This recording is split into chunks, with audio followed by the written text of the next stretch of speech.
return to the land often leads returning to God. Why? There's a real benefit here from you coming into contact with the created world in a close and intimate way. That orders you and points your attention towards the eternal and towards God. Which is the way God intended the world, Right. you know? There comes a point where we have to say, how far away are we moving from nature? And we need to really look at that, you know, for our own good and, you know, from an anthropological standpoint as the way God made us. It's often the case that the technological thing that people depend on ends up creating the inverse circumstance of what it was trying to, the problem it was trying to answer. And I'll do it with Suburbia and the automobile. The automobile was invented because we wanted to quicken our ability to get to other places.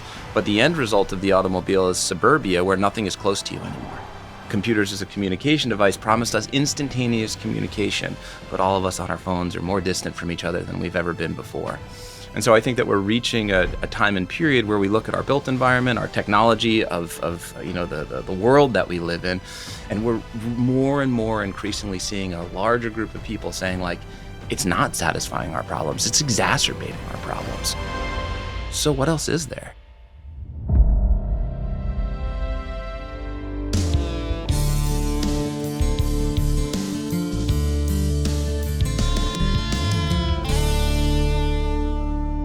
Andrew Ewell and Mike Thomas of the Catholic Land Movement. Thanks for coming in, guys. Thanks for having us, Conor. It's going to be cool because I don't usually have two people here, a couple times, but usually when there's two, the dynamic's better. So be sure to speak up whenever you want to. But welcome to the Tan Office and the Conor Gallagher Show. I always try to figure out what's the first question. And it's this. You guys are leading this Catholic Land Movement, which we're going to spend a couple hours talking about. Do you guys individually actually live a more simple and quiet life than the rest of us? I would say I do, yeah. I mean, the Catholic Land Movement, for me, my whole participation with it arises from my experience farming and homesteading. So I live on a 30-acre piece of property in upstate New York in a little town called Sharon Springs. Not many people there. I have 10 acres of apple trees and about 20 acres of sheep pasture. My wife and 6 kids take care of it all together. It brings a lot of order and grace into our household. And I would say that, yeah, we're kind of low tech people. We don't have a television in the house. I mean, kids may watch a movie on a laptop every once in a while, but we eat a lot of the food that we grow. We're in constant contact with the created world in kind of deep ways. Prayer life is part of our household. So yeah, I would say if you were to look at my family and compare me to your contemporary American, yeah, I think there's a both on the contemplative, spiritual, and even the practical, you know, temporal side of things. We do live more simply and more intentionally and more directly in contact with things. Mm-hmm. Yeah, as for my family, it's interesting you asked that question and you put it that way, a simple and quiet life. Before my wife and I got married, when we were, you know, discerning that vocation and together, that was our intention, that we wanted to live specifically, you know, a quiet and simple life. We're third order Franciscans, my wife and I. But I particularly wanted to raise my family in the context of a contemplative life, as far as that could happen, you know, for a family in a domestically productive setting. And so we strive to, you know, we primarily just have, you know, our dairy cow. We've raised market hogs. We did that 1 year, and then we have, you know, layers, you know, chickens, and we have our eggs, and so it's a beautiful life, and it's definitely quieter out in the rural setting rather than, you know, in the city. So yeah, quiet and simple life as far as we can in the world that we live in today. Were you guys born into this, or has this been a journey? I mean, were you always living the simple, quiet life? My joke is that they grew me in a vat in Long Island. So no, I don't come from this at all. My dad was a trucker. My mother drove a school bus, and I grew up in a little ranch house in Long Island in a suburb in the 80s. So I didn't have a lot of contact with rural life. It wasn't actually until my late 20s. I had some experiences. I had participated in raising some goats at one point. I had a little chicken coop. But my wife and I took a plunge in our late 20s, early 30s. We kind of, as our family began to grow, we kind of oriented ourselves to, we really want to get out to a farm. We were living in a very, very urban setting, very involved, running a couple businesses and other things. And we decided that we wanted to kind of do the homesteading thing. And so we did. We bought a rundown farm in Schoharie County, in Sharon Springs, Schoharie County. And it was through that process of kind of bringing that farm back into production that an ordering began to occur in my life and then subsequently in my family's life that drew me closer to the Catholic faith. And so while I'm a cradle Catholic, a good Italian, Brooklyn family, I wasn't deeply in living my faith. I wasn't even sacramentally living my faith until I experienced life on the land about 10 years ago now and 12 years ago. And so I grew into this ordering, and I'd love to talk about this theme more of how it happens in people, but I grew into this ordering that the created world gave me and my responsibilities my responsibilities to my family. And it brought me into contact with a spiritual experience. And the only prayer, I felt this deep urge to pray. And so the only prayer I knew was Ave Maria, gratia plena Dominus tecum benedicta tu, which my grandma taught me when I was a little boy. And that was it. So for a couple of years, I just prayed the Hail Mary while I planted trees and garden, not really even considering myself deeply Catholic. But that really started a process of unfolding, and that natural order was complemented and perfected by the grace of the church. And I have this return to the sacraments, a return to Catholicism, and I look more and more, and I find the land movement in the Catholic Church's history in pursuit of me kind of trying to understand what was happening to me with this contact with farming in the created world, evoking this change. And I find the Catholic land movement, and that's how it starts. That's how it starts again. So Connect the dots, but maybe you can't. Sure. What's the return to the land often leads returning to God? Yes. Why? It's interesting you asked that question because, as to answer your first question, I didn't grow up, on a farm. Neither did my wife. My wife had more exposure than I did. Some people in her family, would raise chickens and things of that sort. But I didn't have any of that at all. I went through a reversion, if you will, from a Catholic standpoint. I'm cradle Catholic, and then I wasn't practicing intentionally, and then when I was around 20 years old, I went through a reversion, and my path, probably around 5 years or so, discerning the religious life and discerning, in the seminary for 2 of those years, gave me the opportunity to grow into a closer relationship with God.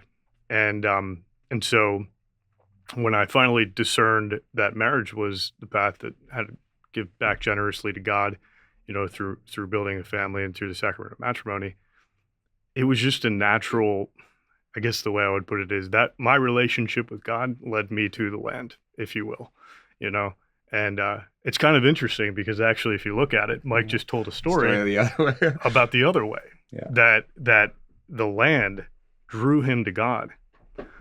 God drew me to the land, and it's fascinating to see that. But particularly, I think why that is what we were just talking about earlier, which is, a contemplative life, a quiet life, because in order to maintain a relationship with God, at least for me, I knew I needed a contemplative space, and I wanted to provide that for my children, and and my wife desires that too. And so it's an interesting thing to think about how both can happen.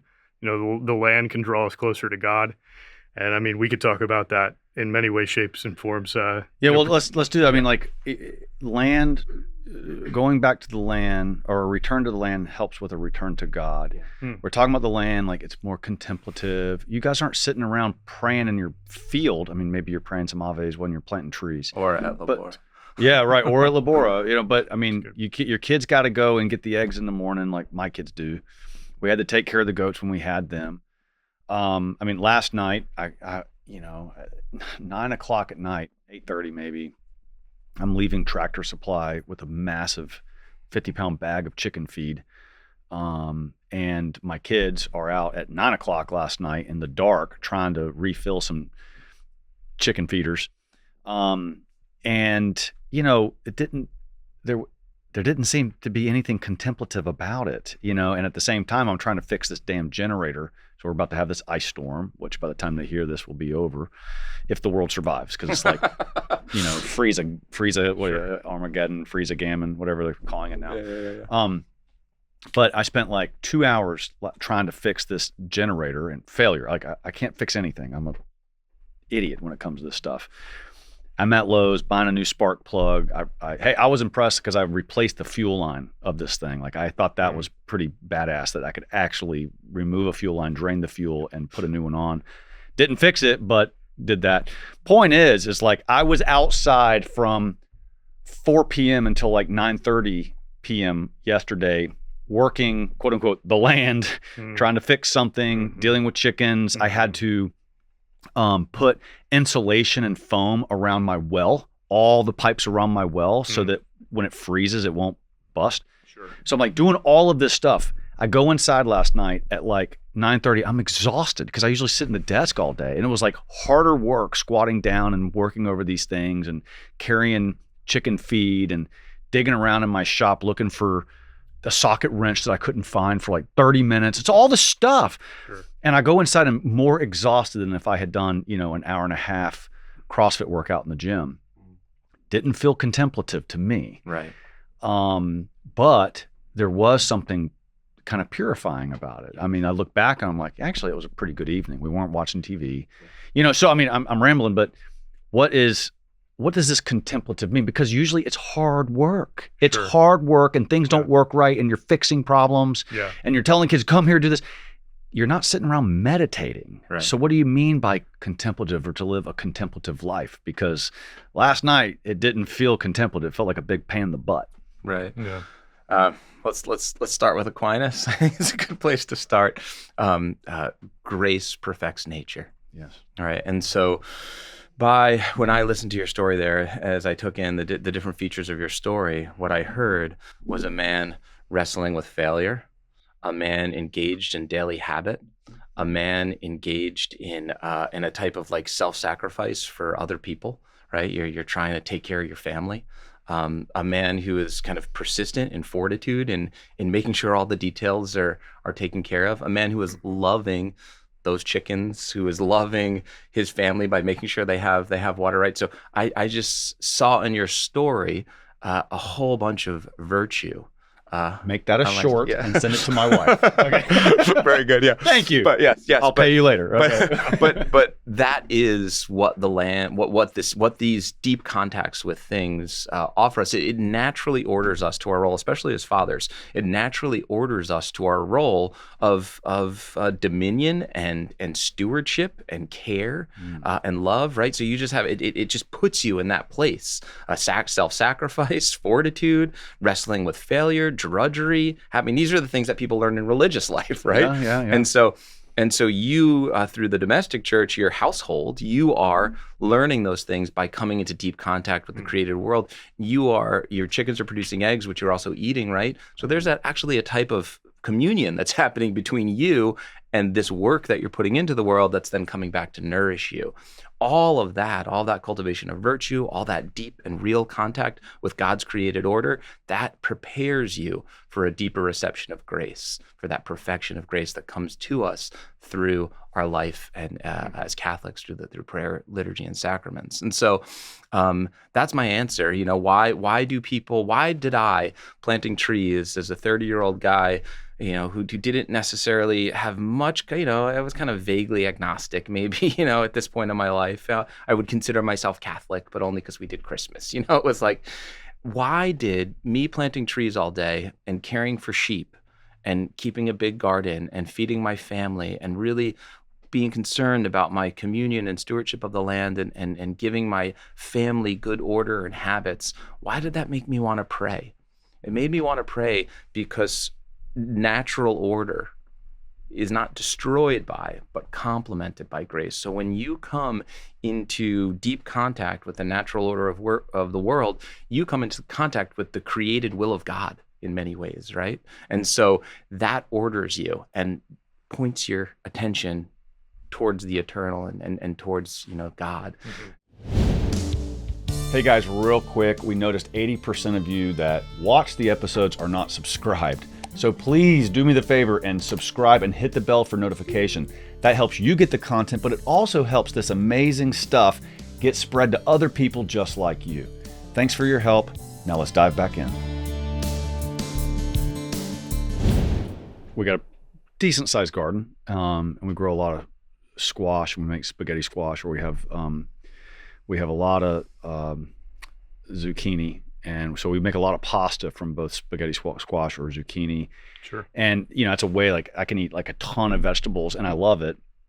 But when you're eating this huge plate of something that you planted months ago, and you tended it, and you weeded around the area, and the little kids had a chore of watering every night, and all this kind of stuff, and then it's on your plate. It's just this big thing of pasta, and you enjoy it, and you say that typical prayer, "Bless us, O Lord, in these thy gifts," and you're like, to me, it's a radically different experience of gratitude that all of these things worked well compared to buying it at the grocery store, which, for it to get to the grocery store, a lot of things have to work well too. Someone else had to grow it, had to transport, but it's so different. And the food tastes better to me in part just because my mind has this appreciation for the whole process. Yes. Yeah, we experienced that when we moved onto land. When you move away from, purchasing food from the store and you move more towards raising your food, you have that experience. We had that experience, and it's experiential. And you're actually saying grace as the food is there before you that you raised. Yeah. It really is. It changes. There's a deeper gratitude. I remember when my wife and I first experienced that, and after grace, we just looked at each other and we were like, we both just acknowledged what just happened, that there was this deeper level of gratitude that was never there before. And so, gratitude in prayer. That's a prayer of thanksgiving. There's, as we all know, there's various types of prayer. Is that contemplative prayer? Well, it could be. I could bring that into contemplation later. But back to what you did, how you described that. It's funny because Mike said, well, a lot of people in religious life could go through that experience, and that's what I imagined. I almost imagined, a monk could have went through that experience too. Probably many monks go through those experiences, at the monastery and in their work. So it's almost quiet and contemplative compared to what? Well, compared to living, and at least in my experience, living in a suburb or in a city. When relative to that, just because we moved to land and we're as Catholics, and we're engaging God and seeking God more as God seeks us, it doesn't mean it's not heaven, right? But silent and contemplative and prayerful compared to what? And we find that it's a beautiful place for us to carry our cross and to live out the spiritual life. And then, and we're doing that ourselves right now. We have a 65-acre farm that had 30 head of cattle up to it at some point in the past. The soil is not good. It was overgrown 25 years. So we had a lot of work to do when we first moved to the farm.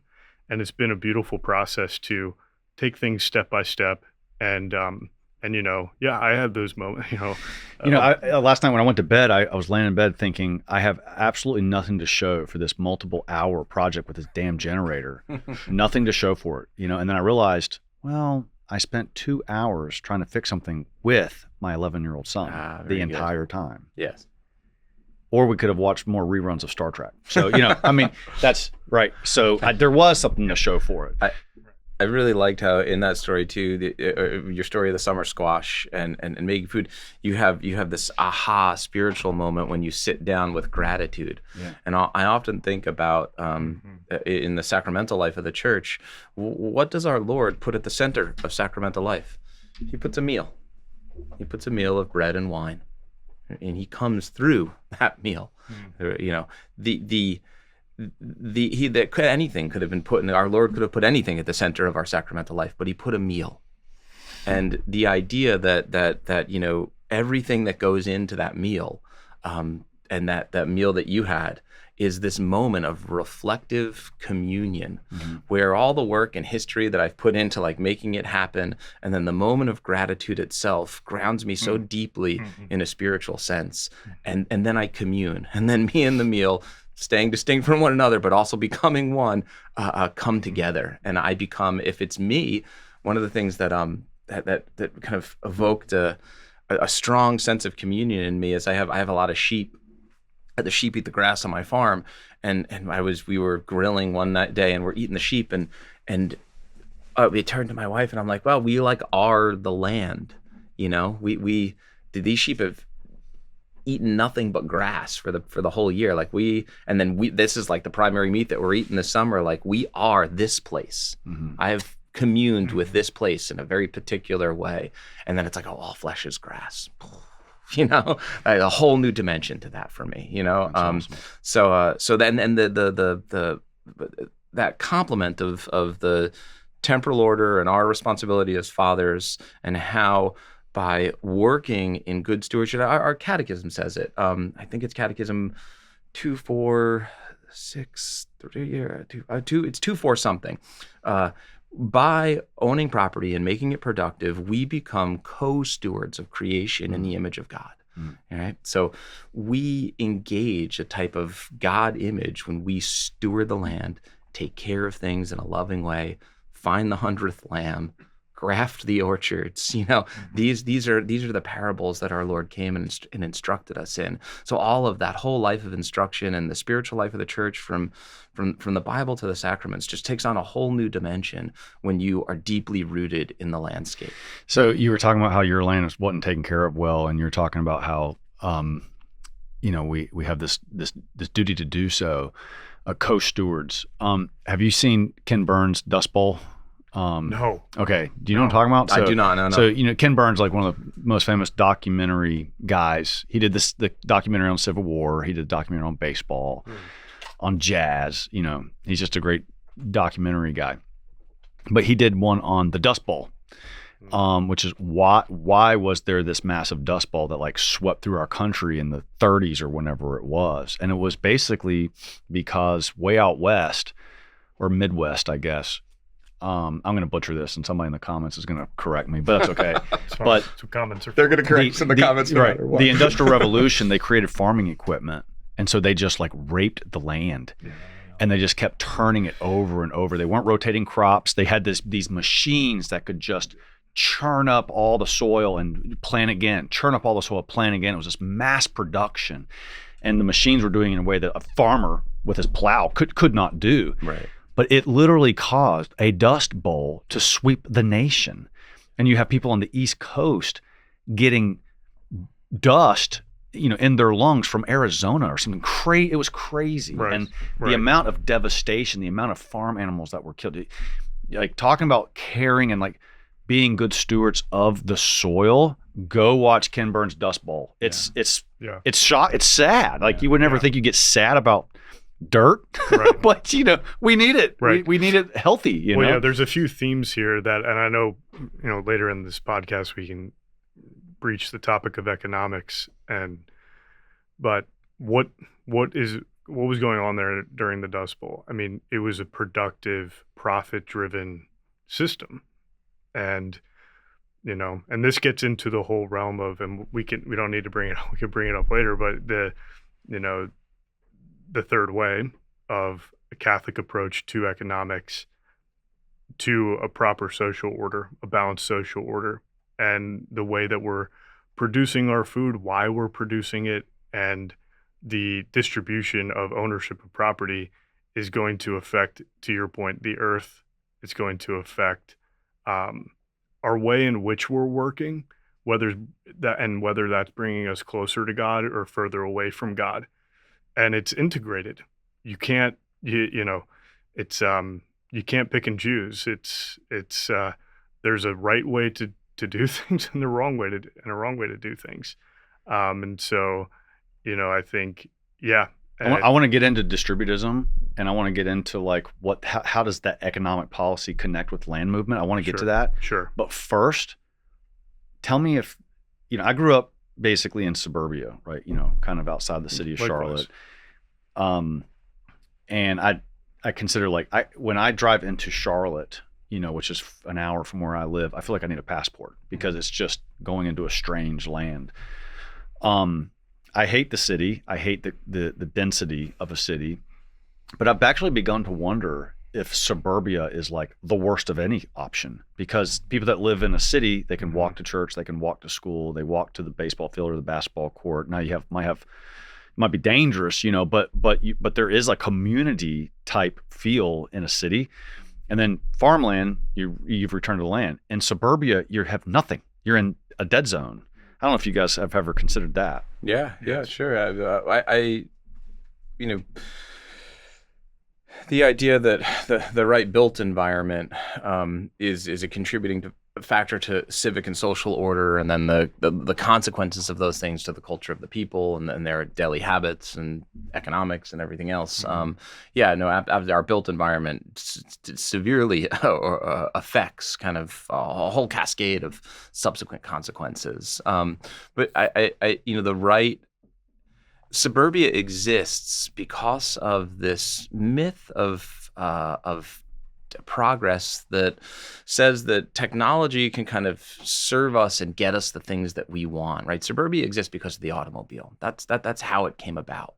And so I always think it's very interesting that if we look at this kind of idol of technology as the salvation of man is in this technological agency, it's often the case that the technological thing that people depend on ends up creating the inverse circumstance of what it was trying to, the problem it was trying to answer. And I'll do it with suburbia and the automobile. The automobile was invented because we wanted to quicken our ability to get to other places. But the end result of the automobile is suburbia, where nothing is close to you anymore. Right? Where if you used to live in a village, right? Another one we could do it with is computers, right? Computers as a communication device promised us instantaneous communication, but all of us on our phones are more distant from each other than we've ever been before. And so I think that we're reaching a time and period where we look at our built environment, the technique and technology of the world that we live in, and we can look over the past 100 years, and I believe that technology has really been made an idol, that it's going to satisfy all of our problems, right? And we're more and more increasingly seeing a larger group of people saying, like, it's not satisfying our problems, it's exacerbating our problems. So what else is there? If I'm not just gonna, pursue the transhumanist future, what does the future look like? Yeah, I mean, why has dishwashers and washing machines and vacuums, not made home life 10 times easier? Exactly. Like, why is particularly the modern stay-at-home mom, busier than her great-grandmother? That should not be the case. No. And yet it categorically is the case. Yes. Mm-hmm. What do you say on that? Right now, we still see the contemporary. They're promising us that AI is going to, revolutionize the work and going to give us all, universal basic income and endless leisure. I'd be very surprised if that's actually what we get from implementing, deeply and ubiquitous AI everywhere. If you could get an AI robot to live with you and to do all of your cooking and cleaning inside the house so that you could go plant trees and pray aves with your kids, would you do it? How much would it cost? No, I'm just kidding. No, no. The answer is no. It's the same thing about you were talking about changing the fuel line with your boy and looking for a wrench, and him watching you look for a wrench, and you can maybe find the wrench for you or whatever it is, right? You that relates to the Dust Bowl thing. There's not just the material consequences of all this stuff, of abandoning habits and deep connection with kind of domestic life and domestic order. It's not just that you create a Dust Bowl. You also create the absence of the occasion for the development of virtue and relationship with your boy. You know, it's not just that we hollowed out the American, Kentucky hills that they plowed with tractors that then slipped into the creeks. It's not just to grow tobacco to serve a global market. Mm-hmm. It's not just that there's all these bad ecological consequences, but it also hollowed out the families and the life of close-knit economic production around food in a community, right? Which had all types of subsequent effects on the virtue of people, on people's inclination towards deeper considerations and God and other things. So all of these things, I really like that these conversations that revolve around the land movement oftentimes integrate like lots of themes, especially when we're the Catholic land movement, right? Just in that statement alone is this deep integration. And so we can see that like the dependence on technology, the material consequences that it creates, also there are consequences to the order of our life, the habits of our household, our spiritual life. These things are entangled. These things are involved with one another. All right, I might not get the robot to do the dishes and laundry because my kids need to develop that virtue. There you go. And there's a lot of virtue developed from a chore chart. A chore chart is a catechism. Yes. I like the sound of that. We need to. That's good. It is good. I just said very good. Very good one. Yeah, I like that. Chore chart is a catechism. Moral formation. Wow, I've never actually said that like that. But what I will get with AI is I'll get a self-driving car one day because I get nothing from all that driving you're talking about. Driving, I might as well sit in the back. Look, they had chauffeurs for years, right? Like I'm going to sit in the back and read books about going back to the land. Mm-hmm. That's what I'm going to read a book about the American Catholic land movement while AI is driving me to work. Okay. Yeah. So let me ask you guys this. What's the difference between you and Catholic Amish? That's a good question. We have the true faith. I mean, and I say that humbly. I mean, the Catholic Church has the Bride of Christ. She's a divine institution. She's received divine revelation and was given authority by Christ to continue his mission on earth, which is, the salvation of souls, the distribution of grace. And I admire the Amish a lot. Me too. They get a lot right. Right. Yeah. And they have like no cancer. Did you know that? Right. They have probably like no cancer. It's got to be the food. Yeah. And chronic diseases, diabetes, you name it. They don't have it. Just, it's non-existent. And you remember when they got shot up in the school and how merciful and forgiving they were. It's remarkable. It is. And so I admire the Amish a lot. But they also get things wrong. I mean, some of, the way they approach salvation, their system of salvation is wrong. Yeah, sure. And so, but on a natural level, man, how many things do they get right? Okay. Would you ever want to live in a Catholic commune? Or do you were like, nah, my family and we'll see you at church? Well, it depends on what that means. Again, to our catechism, the citizen is most happy and productive when they own a piece of property, no matter how humble. And so, I think it's pretty clear that for me, at least, in reading the magisterium and understanding the history of communes and the rest of it, in civic orders, if I wanted to join a commune, I would put on a habit and go join my brothers. Every time I hear about like, some rich guy wants to buy a bunch of land in Canada and we're all just going to get like 20 Catholic families, I'm you crazy? There's no way I would want to live with those people. No. I have a great bit of rhetoric on that because that comes up in the land movement all the time. Oftentimes, we haven't even really. We're touching on the themes of the land movement, but we haven't touched on like my role or Andrew's role. Sorry, in the land movement. No, it's just kind of interesting. Do it whenever you want to. You can tell us about your organization. I'm loving the conversation, but this one is irrelevant because it's a crossover. We get tons of people who come to us in pursuit of this idea Just sleep over here the camera there. Yep. Yeah. We get tons of people that come to us with this pursuit of the idea of, I want to, precisely what you're saying, I got $1 billion and I want to buy a piece of land and I want to, cut it up and make the Catholic community. And what's interesting, modernity creates a condition in us where we feel like if we desire something, it can be bought. We can buy what we desire. That's been a cooked thing in us through marketing firms and mass communication and everything else, right? So if I want something and if I have a desire for a thing, I can buy it. A lot of people don't like this answer from me. You cannot buy community. Community is a long relationship that incorporates forgiveness, mutual work, lifting one another up and carrying each other. I'm struggling with temporal things, struggling with spiritual things, struggling with health and medical circumstances, or my roof blew off, or my wife is struggling with the kids. How does your wife do it? Or community is in a real sense is something that's built slowly over time through tons of shared experiences with somebody else. And strong communities are one that have a moral foundation that's shared, a spiritual life that's shared, and then an integration of dependencies around temporal things, right? We have this very odd notion of community in the contemporary where community is like an interest group. Like I get on the internet and I talk with this group of people who all share my interests and they're my community. No, that's just an interest group that you jump into every once in a while. Your community is the people who share your aquifer, who share your soil. If it floods, the people that you're going to go over and help are the people who are going to come to help you. That's your community, right?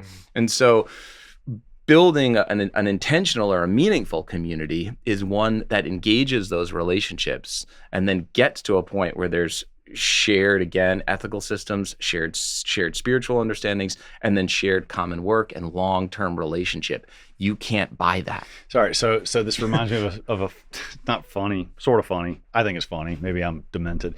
But so when we had all these goats, we bred these goats. We had I don't know what we had, maybe 8 or 10 goats at one time. But one of them got hurt pretty badly, and we thought that we were going to have to put it down. But I was out of town, and my wife is like 9 months pregnant. Okay. So she calls me. She's like, this is a problem. This thing it's not doing well. Like if I told you the actual details, you'd be like, this makes no sense at all. But if you have farm animals, it's kind of like having kids. Like it doesn't make sense. Like how does a kid get his head stuck between, a fence or whatever? Well, this goat got a bucket, like the handle of a bucket, like somehow lodged so badly into its gum that we could not get the thing out. And so it was like kind of going downhill, and it was like, we had to, anyway, we thought we might just have to put this thing down because it was in agony. It was screaming in pain, and we couldn't fix it. We could not get it out. Well, I wasn't there. So point is this. I ended up calling Matt Kale, who you met, my COO, who had been working for me a couple of years by that time. And I forget where I was, but I'm like, Matt, you need to go to my house, figure out this goat. Take care of it. And my wife, 9 months pregnant, she's trying to handle it, but it's getting out of control. I'm afraid you're going to have to put this thing down because it's in agony. Take your gun and go over to my house. so he went over there. Within Choose 5 the right minutes, caliber. That's important. Right. He went over there, and 5 minutes later, he had the thing out of its mouth, and it was okay. But I was like, man, we really bonded here. Yes. Like even though we were distant, guess what? That was just what you were saying. The community was built. Yes. This guy was going over to my house to kill my goat for me, so that my wife didn't have to get my gun out of my closet and kill the goat. Yes. And it's like, that's a community. And so our relationship deepened at that moment because I was like, I can trust him to do this. Yes. It doesn't matter if you have. It's a very sick, demented example, but it was real. It's life. It's life. It's life. Conor, we were in Florida for Thanksgiving one year, and I have actually the exact same story. It was a pig though, and it got out, but it had its leg was. Something happened to its leg, but my friend was watching our farm for us, and he had to do the same thing. Yeah, but it bonded you, right? Brought us close together as brothers, and and he's never done anything like that before. Yeah. And he had to take care of it because that's a humane thing to do. Yeah. It was the And humane thing. And you didn't I want was your on wife to have to do it or whatever. You know, Right, so, right. And so yeah, absolutely. Experiences like that. And to Mike's point, yeah, you can't buy community. One thing that Catholic land movement is not is that it is not a let's go get a bunch of money, get some land, build some houses, and put them on Zillow or put them all throughout a Catholic network so a whole bunch of people can come and farm together. This is not what Catholic land movement is. Historically, what's interesting is that we're in a totally different time right now compared to when, over 100 years ago when Catholic land movement first began. We're dealing with people who, in Scotland and Great Britain, where Catholic land movement began, that did have local customs. They were from the same parish. They were from the same area. They did not have phones that you can connect, with people halfway across the world. They knew what they knew locally. They had their traditions, their marriage traditions. And that was, therefore they didn't have this option of, buying community or doing these planned communities.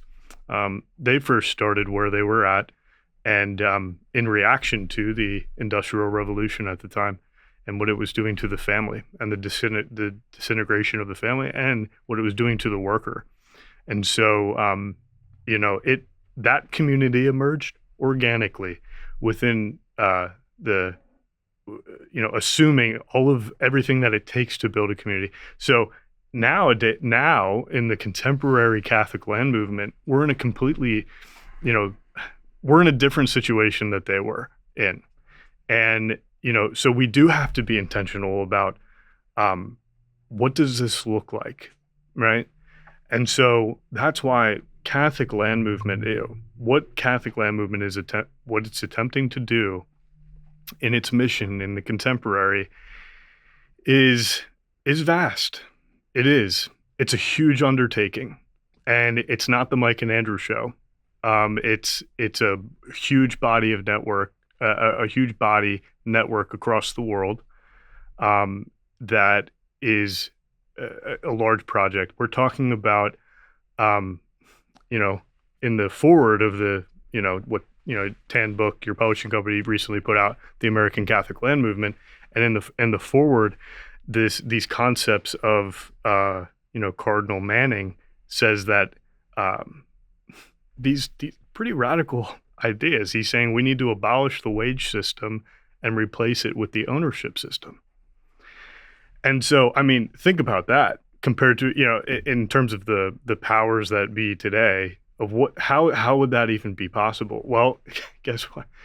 Catholic land movement mission, because it's connected with Catholic social teaching and it stands on 2,000 years of teaching principles, both natural and supernatural, and stands within the idea of Catholic social order, does have something to say about that. And so the work of Catholic land movement is attempting to facilitate the ownership system, particularly, anchored in the family, the ownership system in the context of the family as the basic unit of society. And that's a huge undertaking.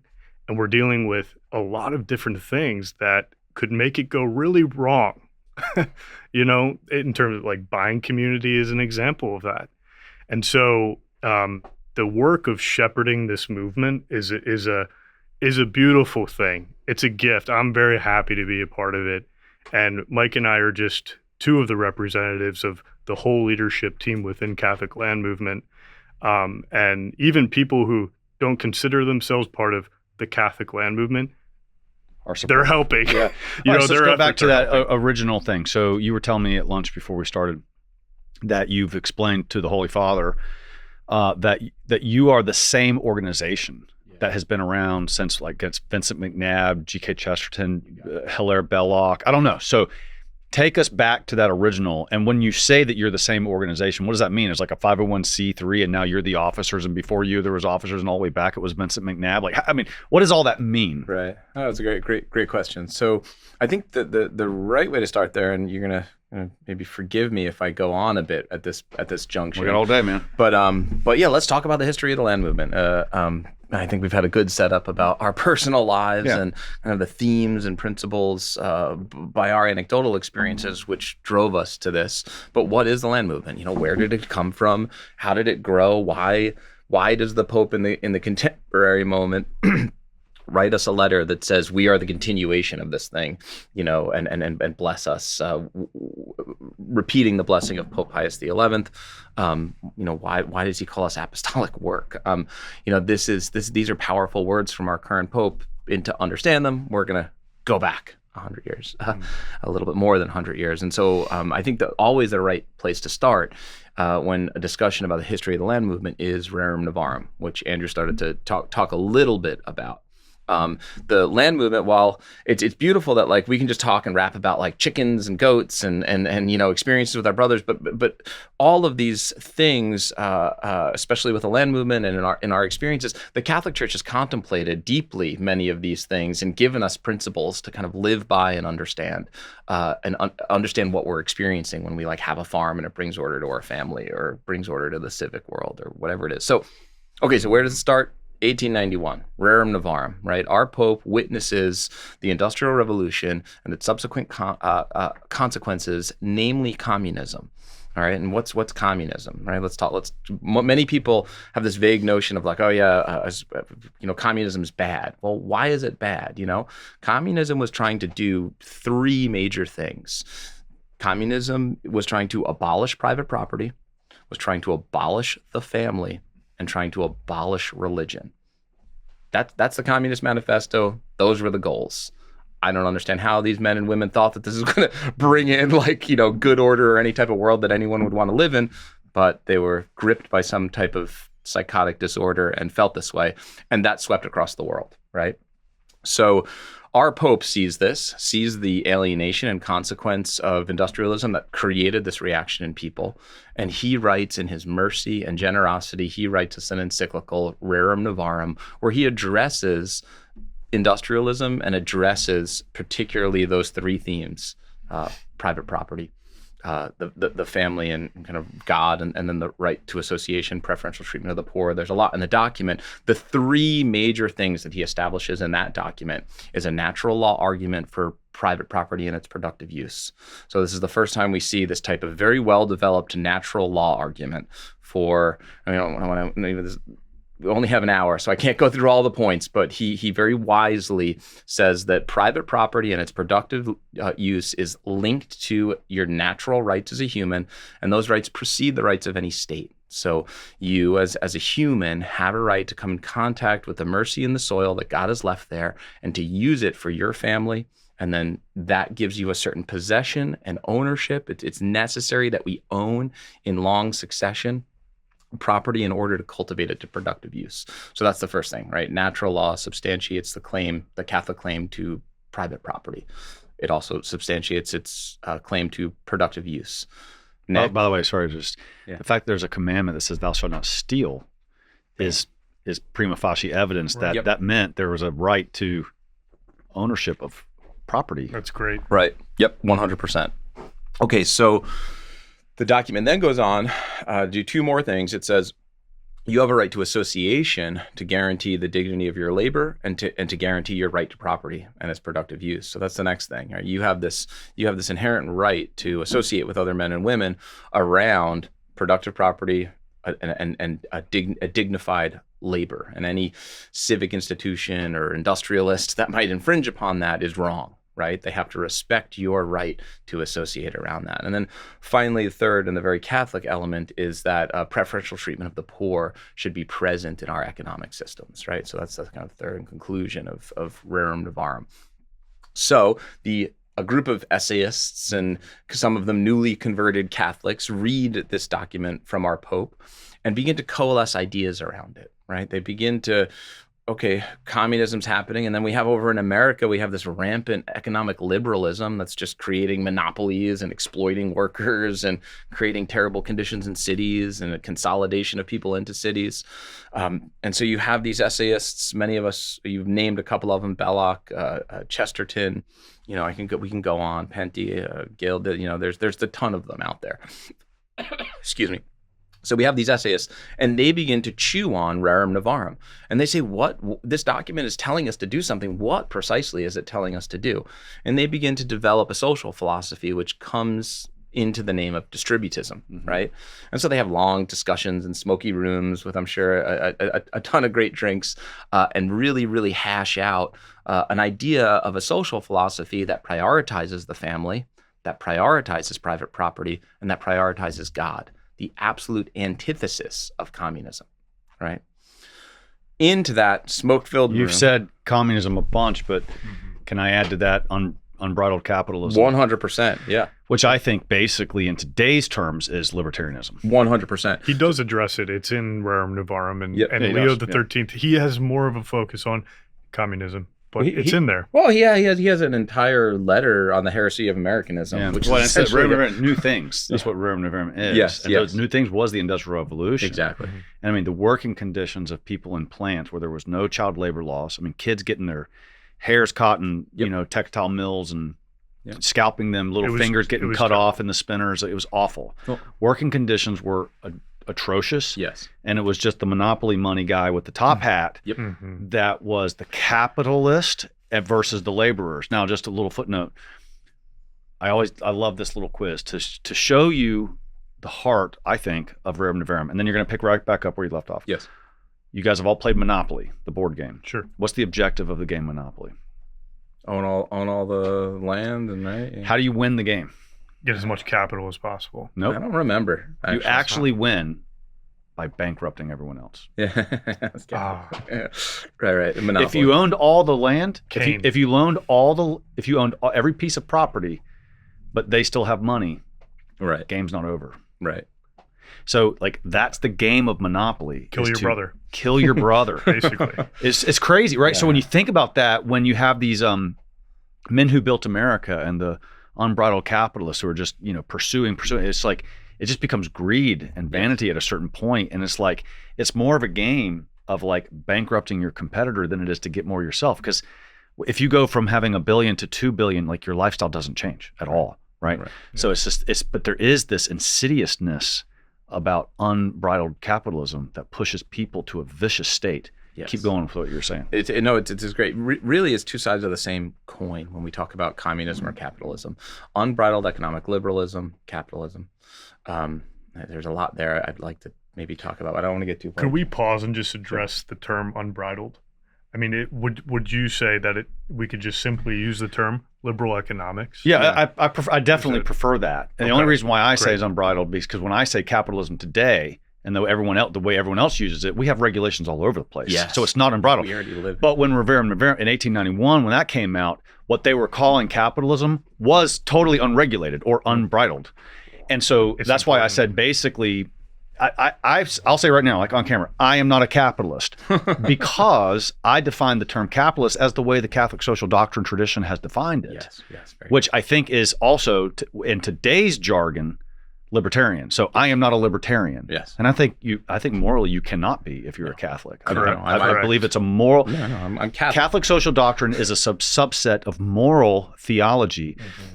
And so the doctrines of subsidiarity and solidarity and the universal destination of goods and the preferential option for the poor. These are moral doctrines, not economic preferences. Yes. Hey guys, real quick, I know you're enjoying this podcast, but there's somebody else out there that might really need it as well. So please take a second and think, family, friends, who is it that needs this particular content today? Take a second and send it to them. It's a great work of evangelization. Now back to the episode. So it's great to kind of make sure in a contemporary discussion that we pit, we clearly define economic liberalism or capitalism, and we clearly define and critique communism. They are two sides of the same coin. One incorporates the consolidation of wealth and property into the hands of a few through capitalistic monopolies. The other one consolidates property and capital into the hands of a few through government monopolies. That's it. It's the same result. The Servile State by Hilaire Belloc. There you go. Right. That's an awesome book. Yeah, it's a great book. So yeah, we can. This is where these great minds. So here we are. Belloc's back in the room with us. You just brought him back into the room. We're in this room and we're having this discussion. Capitalism is, got all these problems, right? I'm a Catholic. I want to see pornography regulated. I want to see laws against polygamy. I'm Catholic, right? I want to see a regulation of culture and an economy to ensure the dignity of the person and to ensure an ordered society that is actually turning people towards virtue. I'm Catholic. That's what I want. I don't want unbridled markets. That's a great point. It's like, okay, so people that call themselves libertarian is like, okay, wait a minute. So you're not in favor of zoning laws? Right. Precisely. You want them to build like an adult bookstore in your neighborhood? Right. Mm-hmm. Right. Excuse me? If the guy can own the land, then he can build whatever he wants right next to you. They can put a gas station right next to your mailbox. It's really the tension. No, they're like, oh no, I don't mean that. Well, then you are in favor of regulation. It's just a matter of how far. Yeah, then you're not an absolute libertarian. Right. So what does that mean? Right. Then? Yeah. There's this beautiful interplay in Catholic economic considerations, and you use the word, and I'll use it again right here, between that natural law right to property and its productive use and the universal destination of goods. What is the created world for, right? That those two things have to be considered at all times in unison with one another. And so the common good and other things can it's not like one or the other. I think libertarians get really confused that private property is the only foundation on which to build the common good, and communists get that this collectivist common good alone is the only thing which should order society. And so there's this interplay between the two that Catholics have recognized for forever. So two sides of the same coin. Great discussion. Economics, incorporating everything. Economics, moral philosophy. I mean, we could probably riff like this, us three, like the rest of the day, just on this. But as they did with Belloc and Chesterton and these other fellas, and into that room walked Father Vincent McNabb. Mm-hmm. And he said to them, we mustn't just argue in principle what we must be proving in fact. Sound guys, I did not bang on the table, but I wanted to. That's all right. You can one time. So, there you go. So we mustn't just argue in principle what we must be proving in fact. And what is that fact? So if you have this third way, that's not a negotiation. And this is the thing about third way kind of rhetoric, is that people think we're negotiating some path between the two. No. The third position is saying that I'm prioritizing family. I'm prioritizing the productive use of property and its wide distribution. It's widely being held by as many families as possible, and that all of that economic life, its purpose is to point people towards the beatific vision, to get us cultivated in virtue, to get us to heaven. That's why we're here. And maybe as a caveat, Thomas Aquinas says, "What's the purpose of material goods? It's to sustain us so that we can practice virtue in this life." Right. I'm sitting here thinking about, it's like the way that people understand distributivism is like, oh, it's a compromise between capitalism and communism. Yep. When in fact, I think what it is like there is distributism, which is the natural order of the universe. Very good. And what's happened is two heresies Yes. have spun off from it. One is communism and one is capitalism. Very good. I mean, it's the question of what direction of the arrows. Yeah. Now, Conor, you say it's the natural order of the universe. I love that. Could you maybe talk about that a little more? Because I haven't heard that. I think I know what you mean, but God instilled a natural law into all of creation. And when he created people in his image and likeness, certain inalienable rights, to use our domestic language for it, are present, including the right to have property. This is what we're and so if you don't have that right to have property, you can't even be charitable. Right. So I mean, like, there is no people that think that the profit word's almost like a bad word. You have these radical socialists. Well, who's going to fund all of your nonprofits then? Right. There is no charity if there is not surplus or profit. And by the way, so that gets to a whole another and also, in terms of that natural order, if you have only a couple different things that could possibly be the center of society, the core, the nucleus, it's either the individual or the government or families. Like, I don't know what else it could possibly be. Right. And so the very first thing God did after he gave the first farm, the first garden, the first, whatever you want to call it, he gave us that Garden of Eden. He gave it a family to rule over it. Yes. And that early creation story shows that he gave Adam dominion to name these things and to, like, think about it, you gave your children names. That's such a powerful thing to be able to imprint them with this thing for the rest of their life. Yeah. And so Adam did this. So he had this dominion. And so from the earliest story of creation, we have basically, I think, all the elements of economic policy today, which is the family has this innate right, because they're in the image and likeness of God, to own property, to govern animals and plants, and to produce something for themselves. And the more civilized, quote unquote, the world has become, the more that has been fractured,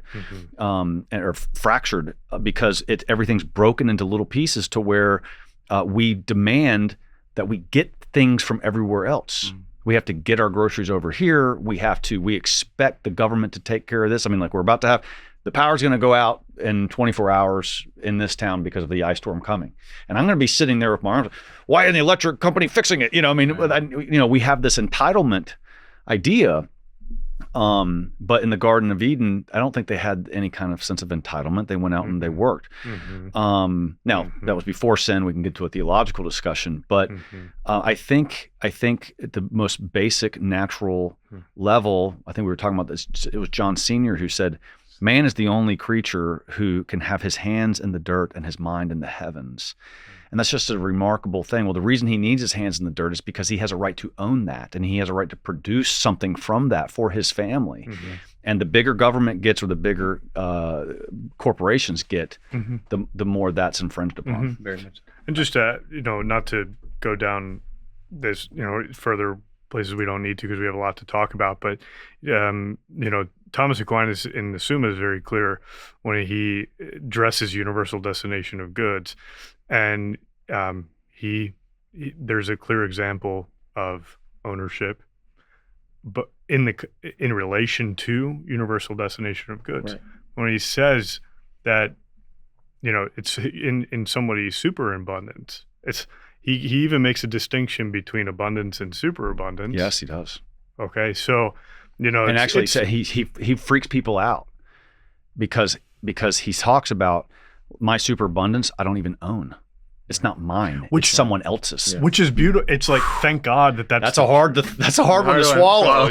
Well, for sure, it's a hard one to swallow. Yeah, but it's also very good news because it's the truth. And if we're Catholics and we're here to follow the gospel, we're here to be obedient to Christ. That's freeing. Let go of your superabundance. Yeah. I mean, there is almost like a vow of poverty in that, in a way, Sure. And so it's hard built in. As Catholics, right? We're the only organization on the planet that can hold these two seemingly incompatible things in our mind at the same time, because they're not incompatible. Yes. But how are you supposed to have the right to property? I do have that right to property. And at the same time, my superabundance doesn't even belong to me. This is our Catholic faith so much, integrating these joy and suffering at the same time. How do we do this? Very good. Back to the smoky room. I'm going to bang on the table and yell again. Right. So because we're still doing principle. I know, and it's beautiful. It's beautiful, and I love it. But take us back to McNabb. Yeah, McNabb is over my shoulder, smiling at me, I hope.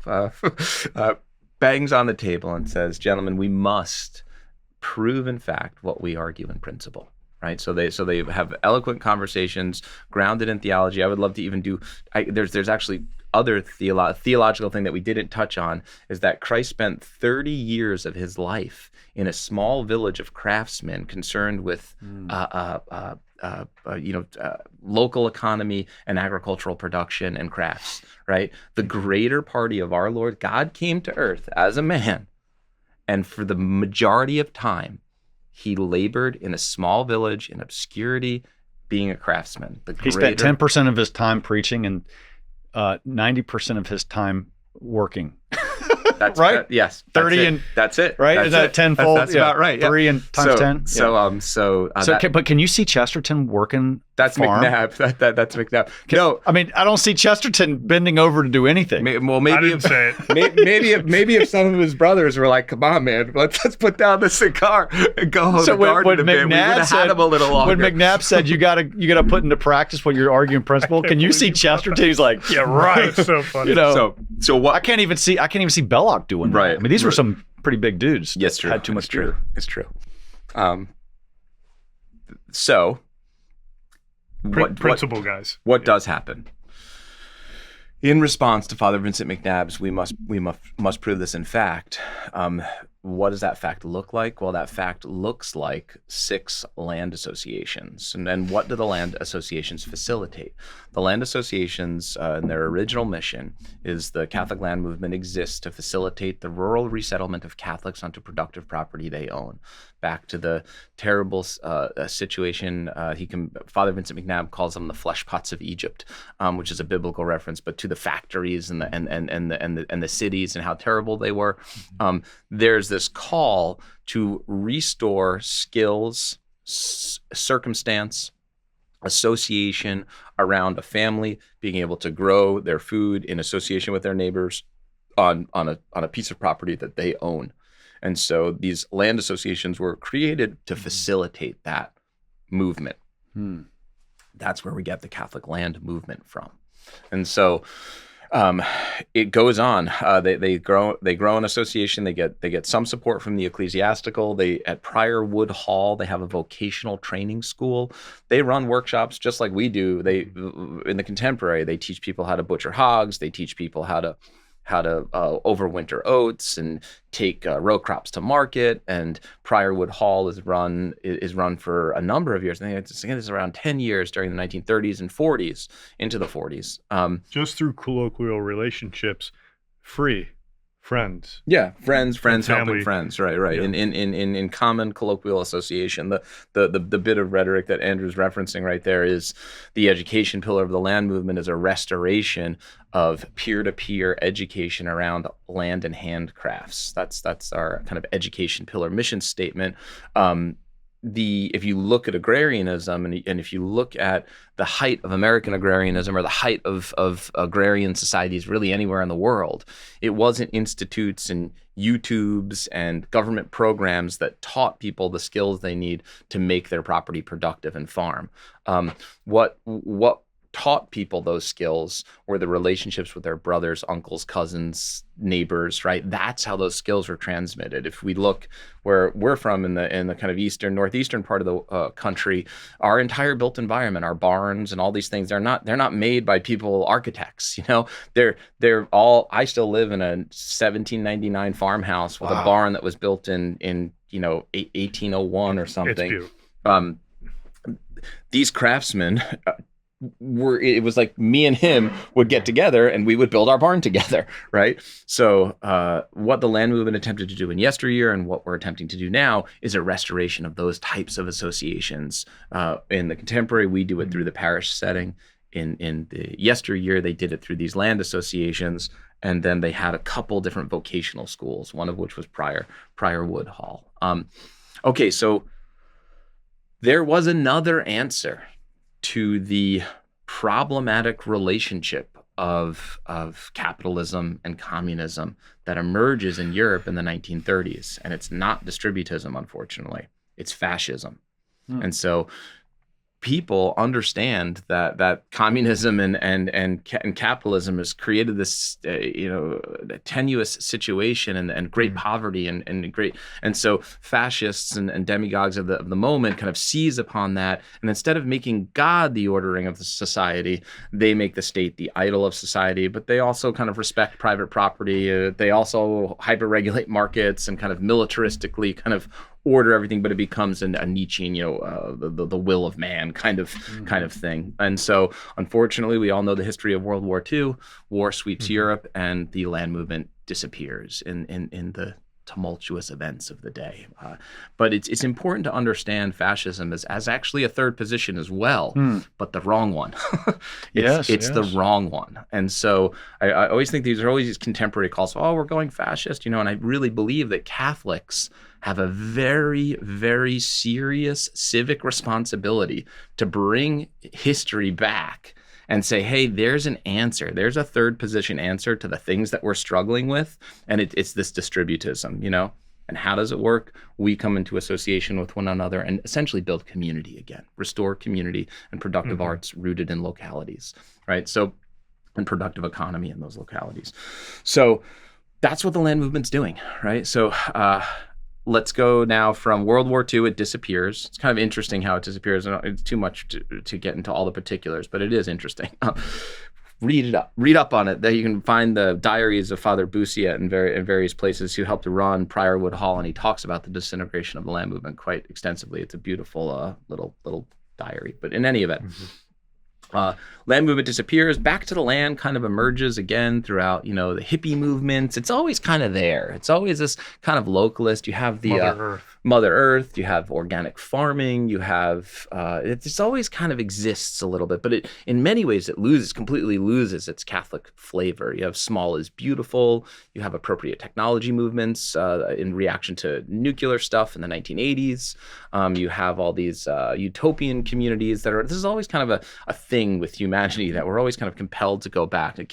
One of the things I always say because you can't get nature out of the man. Exactly. Even if you can get man out of nature. I love this statement that I forget where it comes from, but if something is good and true, it will reemerge like over and over and over again. Reality orders for its emergence. And so the land movement is this good and true reaction or good and true calling to a good and true and beautiful life. And so it disappears a long time.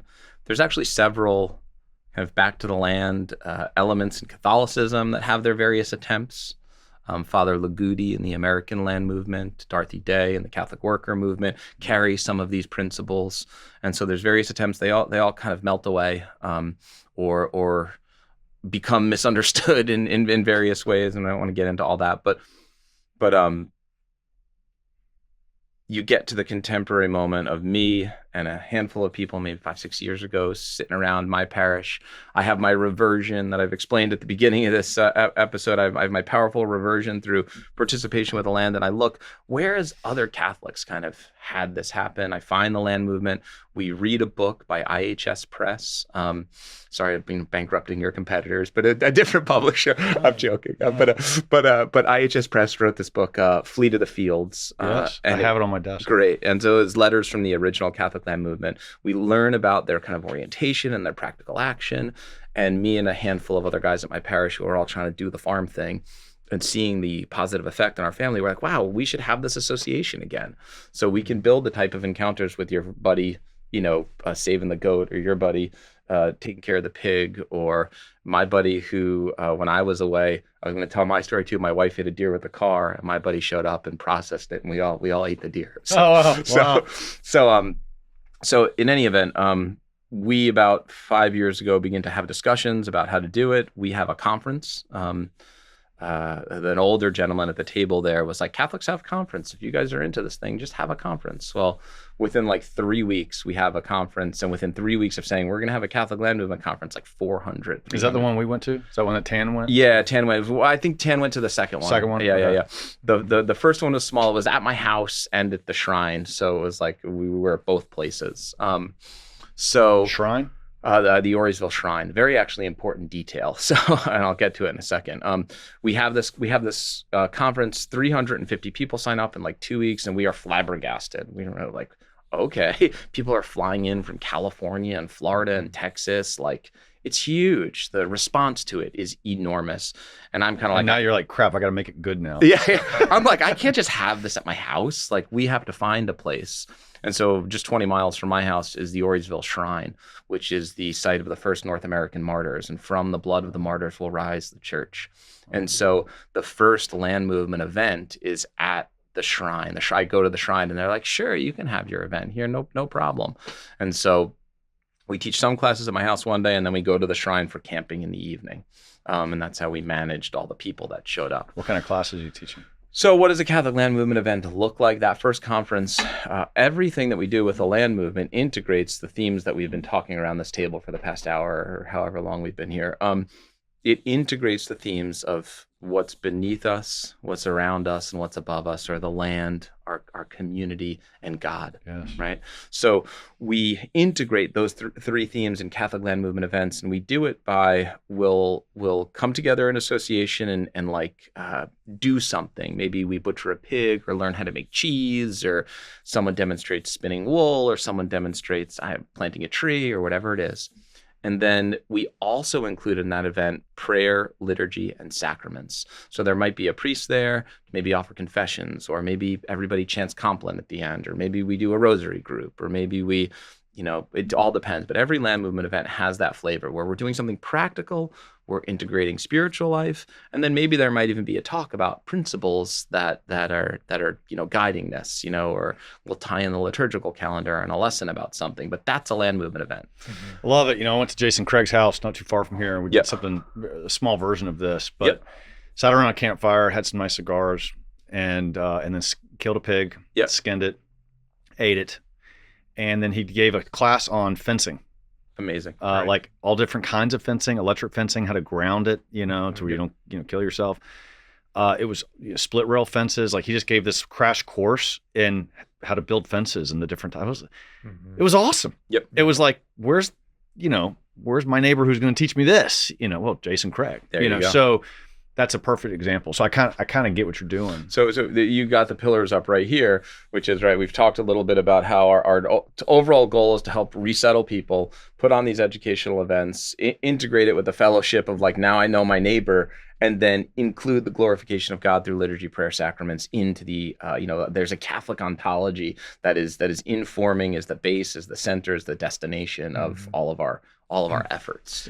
Are those your apples? Yeah, that's my orchard. Those are my kids. That's my buddy, another Andrew, who came with his boys, and we all helped. So do you sell your apples? Like you can't eat all those, can you? No, I have like 1,000 apple trees in a field. Oh my gosh! Some of them more than that. So I don't take things commercially, but I make hard cider and trade it with my neighbors. So I'm like the cider guy in my community. So I maybe trade firewood, or there's a beef guy that has to empty his freezer every once in a while because he's selling beef, and it's not. I don't get filet mignon, but I get all the stuff that didn't sell out, and he'll trade me for cider. Or, there's things like that. So I make a lot of hard cider and trade it with my neighbors. Wow. So cider's very good. Thank you. It's dry. Very good. So where were we? So this is what the land movement is facilitating. The land movement is facilitating event-based and encounter-based organizing. We haven't even gotten to subsidiarity yet, but by utilizing the principle of subsidiarity, creating authority vested in like a chapter leader who then facilitates this. And brings you and Jason. Jason wrote a book for here, and so your association was natural, right? And so you published some of Jason's writings, and you grew into association. But there's people outside of you guys that are aligned like this, and until you publicly wave like a Catholic land movement banner, they can't find you.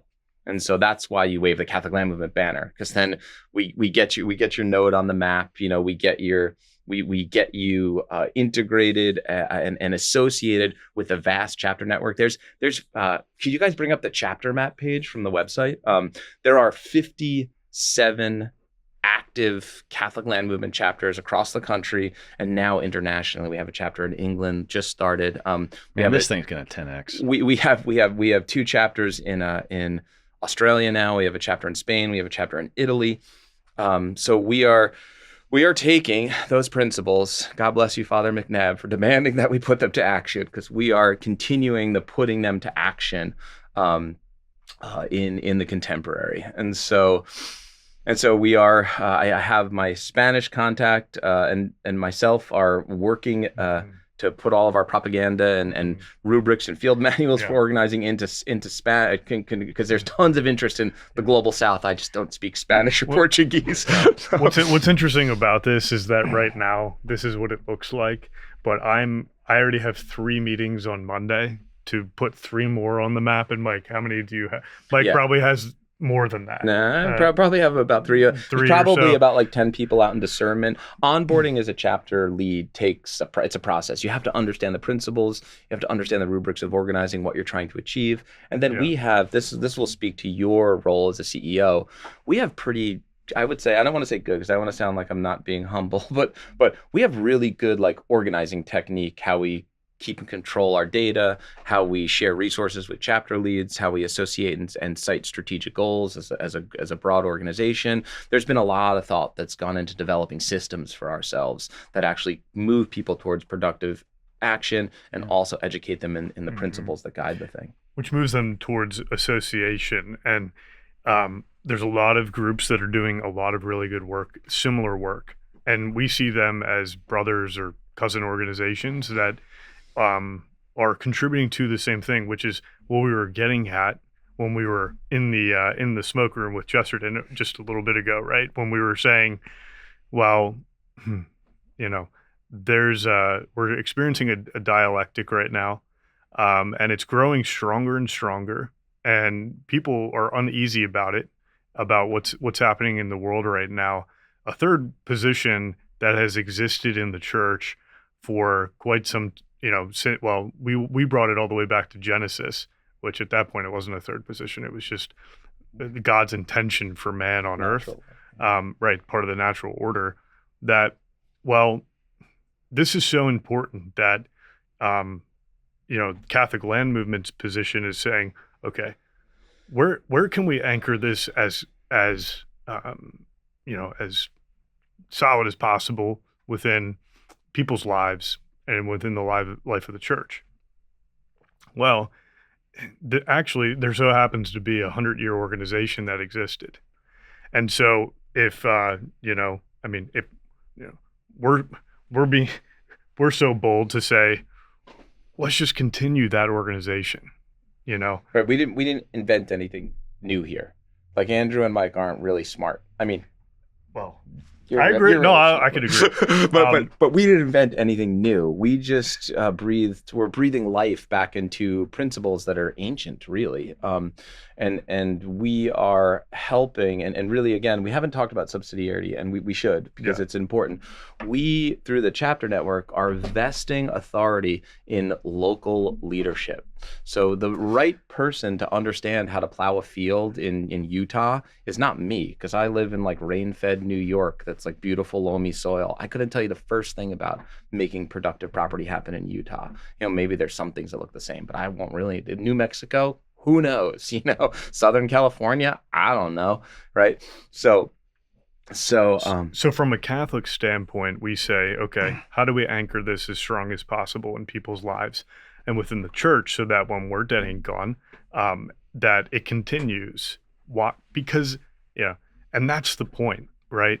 The point is that as the world goes on until the second coming of Christ, God willing, there are examples in the world where Catholic families are living out their ownership on land, stewarding it well, and living the faith.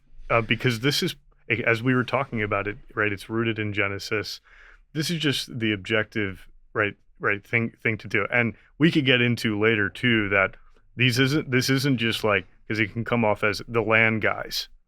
Oh, so you're anti-city. Well, maybe anti-modern city, maybe anti-big city, maybe, but the natural flourishing of such, a movement and these friendships that, forge and come together and begin to cultivate land is culture. Culture starts to emerge, which leads to what I like to call, that you can use many different terminologies. I like to use the term old urbanism, right? An old urbanism context that is naturally flourishes, and we can see these examples in the cities all through Europe where Christendom existed. And so what we're attempting to do with all the leadership, as we can see on the map, what all the leadership of Catholic Land Movement is attempting to do is to anchor this within the church and and a historical body within the church with ecclesiastical authority. Yeah. That's really important to us for the future of this work. You get people listening, 5 kids, 3 boys, 2 girls. Oldest one is 16 years old. 3 of the kids are on travel soccer. 2 of them are on swim team. They're in local Catholic schools. They live in Suburbia. Dad works full time. Mom has kind of a part-time gig to try to pay for Catholic school education. Mm-hmm. They hear this and they say, what the hell are you talking about? I can't do any of this. Right. So how do you respond? So from where you are with what you have, and small things with great love. So the answer to that is that these principles that we're kind of instructing in people and trying to bring back, where we're turning people towards magisterium and social encyclicals, we're saying, hey, there's something here that's, if you're a Catholic, you should be considering these things, right? And some of the people that are most deeply connected to the natural world are and have a deep care for creation and a deep turning to our Lord and presence of prayer are Carthusian monks who cultivate a bitter herb garden the size of this table. You know, like that's all they have. So the point is, from wherever you are, whomever you are, whatever circumstances you have, there is a way to come into closer association with the land. Yes. There is a way to come into closer association with your neighbors. And there is a way to use both of those experiences to point yourself towards God. And you should consider what those are. I don't know what it is for Conor. You know, you're going to take from this conversation, you're like, you know, those guys were on to something and I want to like incorporate a little bit more. I'm just here to tell you, brother, yes, incorporate a little bit more, you know. For Andrew, who's like doing pigs and got a whole farm going on, like we're going to be associating and talking with other people who are managing systems that big. But if it's as easy as actually going to the farmer's market or actually finding a Catholic farm near you, or decide, Father Vincent McNabb writes, the 15 ways how to be a distributist. and a lot of it, like there's like 3 or 4 points in it where he's like, make sure that you take a walk around your neighborhood every day or your land. Make sure you walk. That's it. That's like one of the key things he says, like things will come together if you just make sure you take a walk around the places that you get things from. Yeah. When I do that, I see how filthy dirty everything is. It's like, why is there a trash bag full of garbage, like, outside behind my barn, right. Near my chicken coop? There you go. Why is it there? Right. Put it there. It brings you a connection with your own personal stewardship. I gotta clean this up. So another one that I love is that he tells people to kind of be thrifty, especially during Lent. Take everything down during Lent. Take everything down but a cross during Lent. Put everything away. No pictures, no nothing. Wow, I never thought about that. Take it all down. Take stuff off the wall. The Catholic Church covers things with the purple. It's beautiful. I've never thought about taking pictures off the wall. Take everything off the wall except the cross for Lent. It's really good. I'm doing that. But it's an expression of him saying, like, that a degree of like frugality, a degree of simplicity is important to the Catholic. So my point in saying this is that there's this whole intellectual patrimony. It has tons of great ideas, everything from the smallest household to like grand economic and civil order questions. And you can start with what you have from where you are and take a step towards the restoration of Catholic order in your life, in your family, in your community, in your nation. There's some way that you can push that forward. And then we need to, as we identify what those things are, we need to come into association with other people who are doing that in a real way. We have to get out of the smoky rooms eventually. We have to get out of the liturgical strife with one another. One of the things I love about the Catholic Land Movement is that it exists over a wide range of Catholic liturgical dispositions, right? Because that temporal side of things is common to all of us. Right? It's common to all of us. And like we started this conversation, when you are well ordered around and when you are naturally ordered, you are going to be pointed to God. And so this can become a unifying type of activity that bridges all types of gaps, even in our church. It's kind of cool because I like with the liturgical wars, which is utterly exhausting and draining. Terrible. I mean, it's in this diocese, it just never goes away. I have gotten probably a couple texts since we started here about something stupid happening in our diocese. It just it happens incessantly. But I would rather sit around with like an atheist and talk about, well, this, you can't say atheist because atheists don't do this kind of stuff.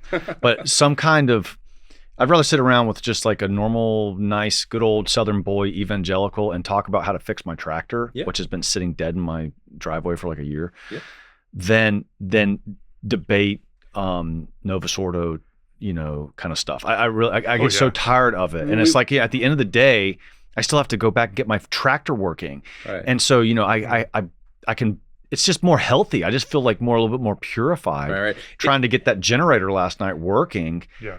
After that, I'm tired, but I kind of feel clean. Yes. And after I debate ad orientem for 30 minutes with somebody or talk about it, I feel dirty. I'll also say that I hear you. It's your proper place of authority, which is also why it feels right. Right. We on the civic and temporal side of authority, we as fathers and politicians and policemen and judges and business owners and everything else, we have a certain responsibility to civic authority, and that finds its base in our households, right? Mm-hmm. And so I can find a type of harmony across a wide spectrum of things that I can actually do stuff about. I can actually change things, on a base level when I get together with my brothers and I talk about the order of our households and producing food.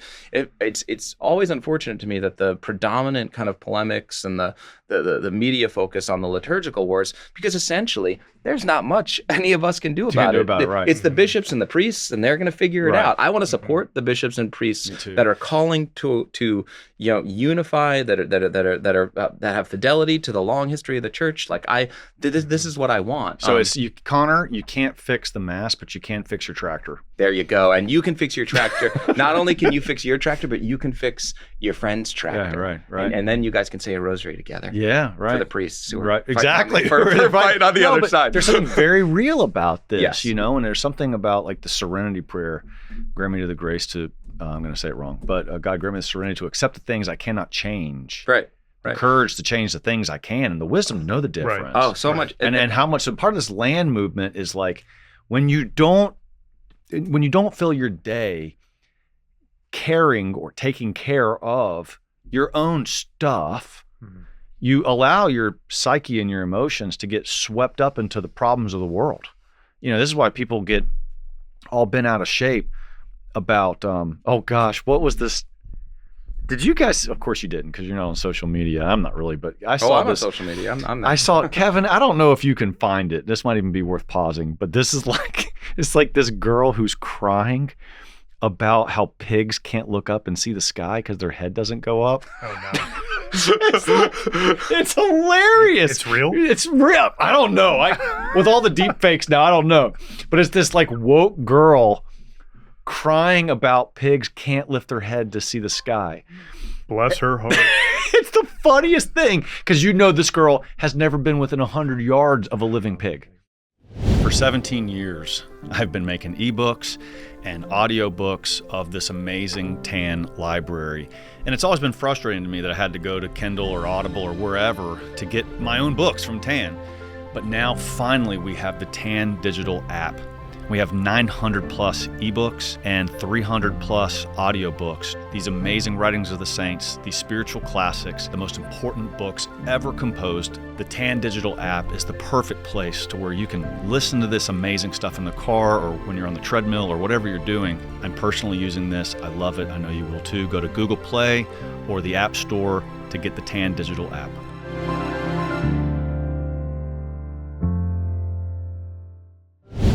All right, so we found this video. I think the point of it is this is how ridiculous the woke people get and how far removed they are from the world. But when I saw this, I could not stop laughing. Let it play. I just saw a video that said that because of the way that pigs' eyes are placed, they can't see the sky.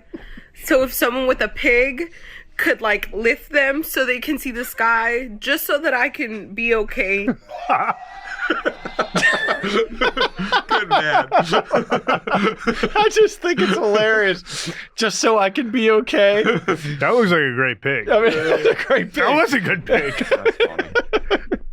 Oh my gosh. I mean, but she's probably never been around an animal, period, except for her like pet mini poodle or God bless her heart. Chihuahua or whatever. Bless her heart. I think it has to do That's with what my wife says when I insult people. She's got, God bless. I think it has it's a good statement though of how deep we talked in the beginning, at the very beginning of this interview, about how being naturally ordered kind of invites that complement of grace. It also invites a certain degree of like realism, which is a restoration of kind of sanity in people.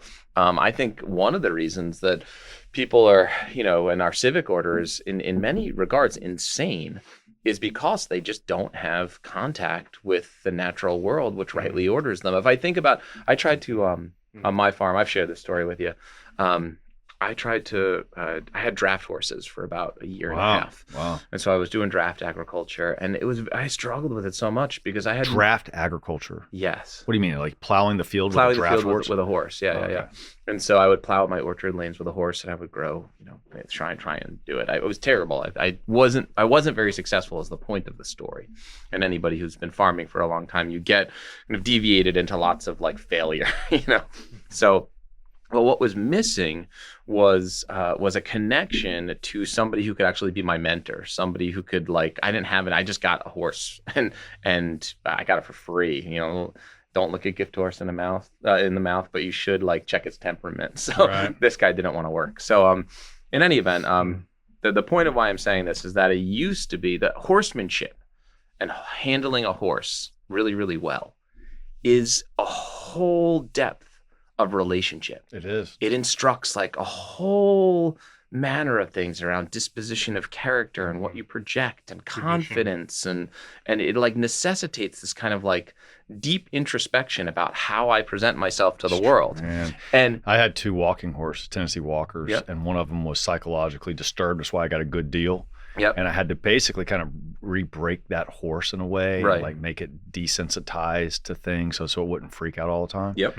And it was a long process. And when I got rid of these horses, I was like, man, I really built this relationship. I kind of hate to get rid of it. I had to, but it was it taught me a lot about how I come across. Yes. Because I'd walk in that corral and the horse would freak out. I'm like, what the hell's your problem? Right. And I'm like, yeah, I think my employees sometimes think the same thing. So it's no, really, they're so attuned to body language and Yep. all that kind of stuff. Yep. They know they can read my body language far better than I can read theirs. Oh yeah. And anyway, I learned a lot about people by working with a horse. That experience that probably then informed professional relationships, informed probably relationships with your kids, all of those things. This thing that this horse taught you, right? That relationship used to be common to everyone. Everyone used to know how to handle a horse, and then it would inform all these other subsequent, tertiary, have a tertiary effect on all these other relationships in their life, right? That's gone. It is. That's gone in modern society, replaced by the automobile, which teaches us very little. It teaches us a type of technocratic, I have to order a part to fix it, and everything is mechanical, right? It's not this soft relationship. And so there is, I love if you were to ask the early distributists and early Catholic land movements, if you were to ask them what they were, they would call themselves realists. They would say that they are attempting a type of restoration of reality. Insanity in people's minds and in our civic order. John Senior writes about this beautifully in his writings. And so that contact with the real is something that the Catholic land movement is trying to facilitate in people's lives and say, hey, there's a real benefit here from you coming into contact with the created world in a close and intimate way. Which is the way God intended the world, Right. And it's just, and also another way to put it would be normalcy. It's just normalcy. Technology, the machine, has gotten way out of hand. It has, in my opinion. A lot of the ways. Look at the technology of contraception. Look at all these modern technologies. It's gotten way out of hand. You brought up, washing machines and refrigerators. There's certain technologies that actually help human beings. Then there's technologies that start to move us away from our nature and move us away from, which becomes human, which is not God's will. Even certain when we talk about transhumanism, people talk about, so you got a robot Cyborg or something. But no, there's a soft transhumanism as well, that we need to, look at. But God's order is, people would be around horses. People would keep animals. Animal husbandry, is it not part of God's order? I mean, look at Genesis. So I think there's something to that. Now we can bring that into a direction that probably is not good. We're not, have this relationship with animals in a certain way. But it's more of just part of the natural order, the realist reality to Catholic land movement history.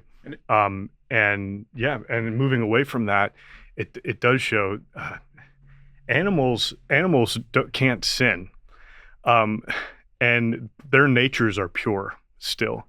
I think there's something to that. I think that their pure natures, and we are part animal, right? Aristotle says we're rational animals. So I think there's something to that. Being still around and on a normal basis regulates. I mean, people go to horse equine facilities for healing. There's a reason for that, and so we can't just dismiss that and just say, oh, this is the way the world is. And there comes a point where we have to say, how far away are we moving from nature?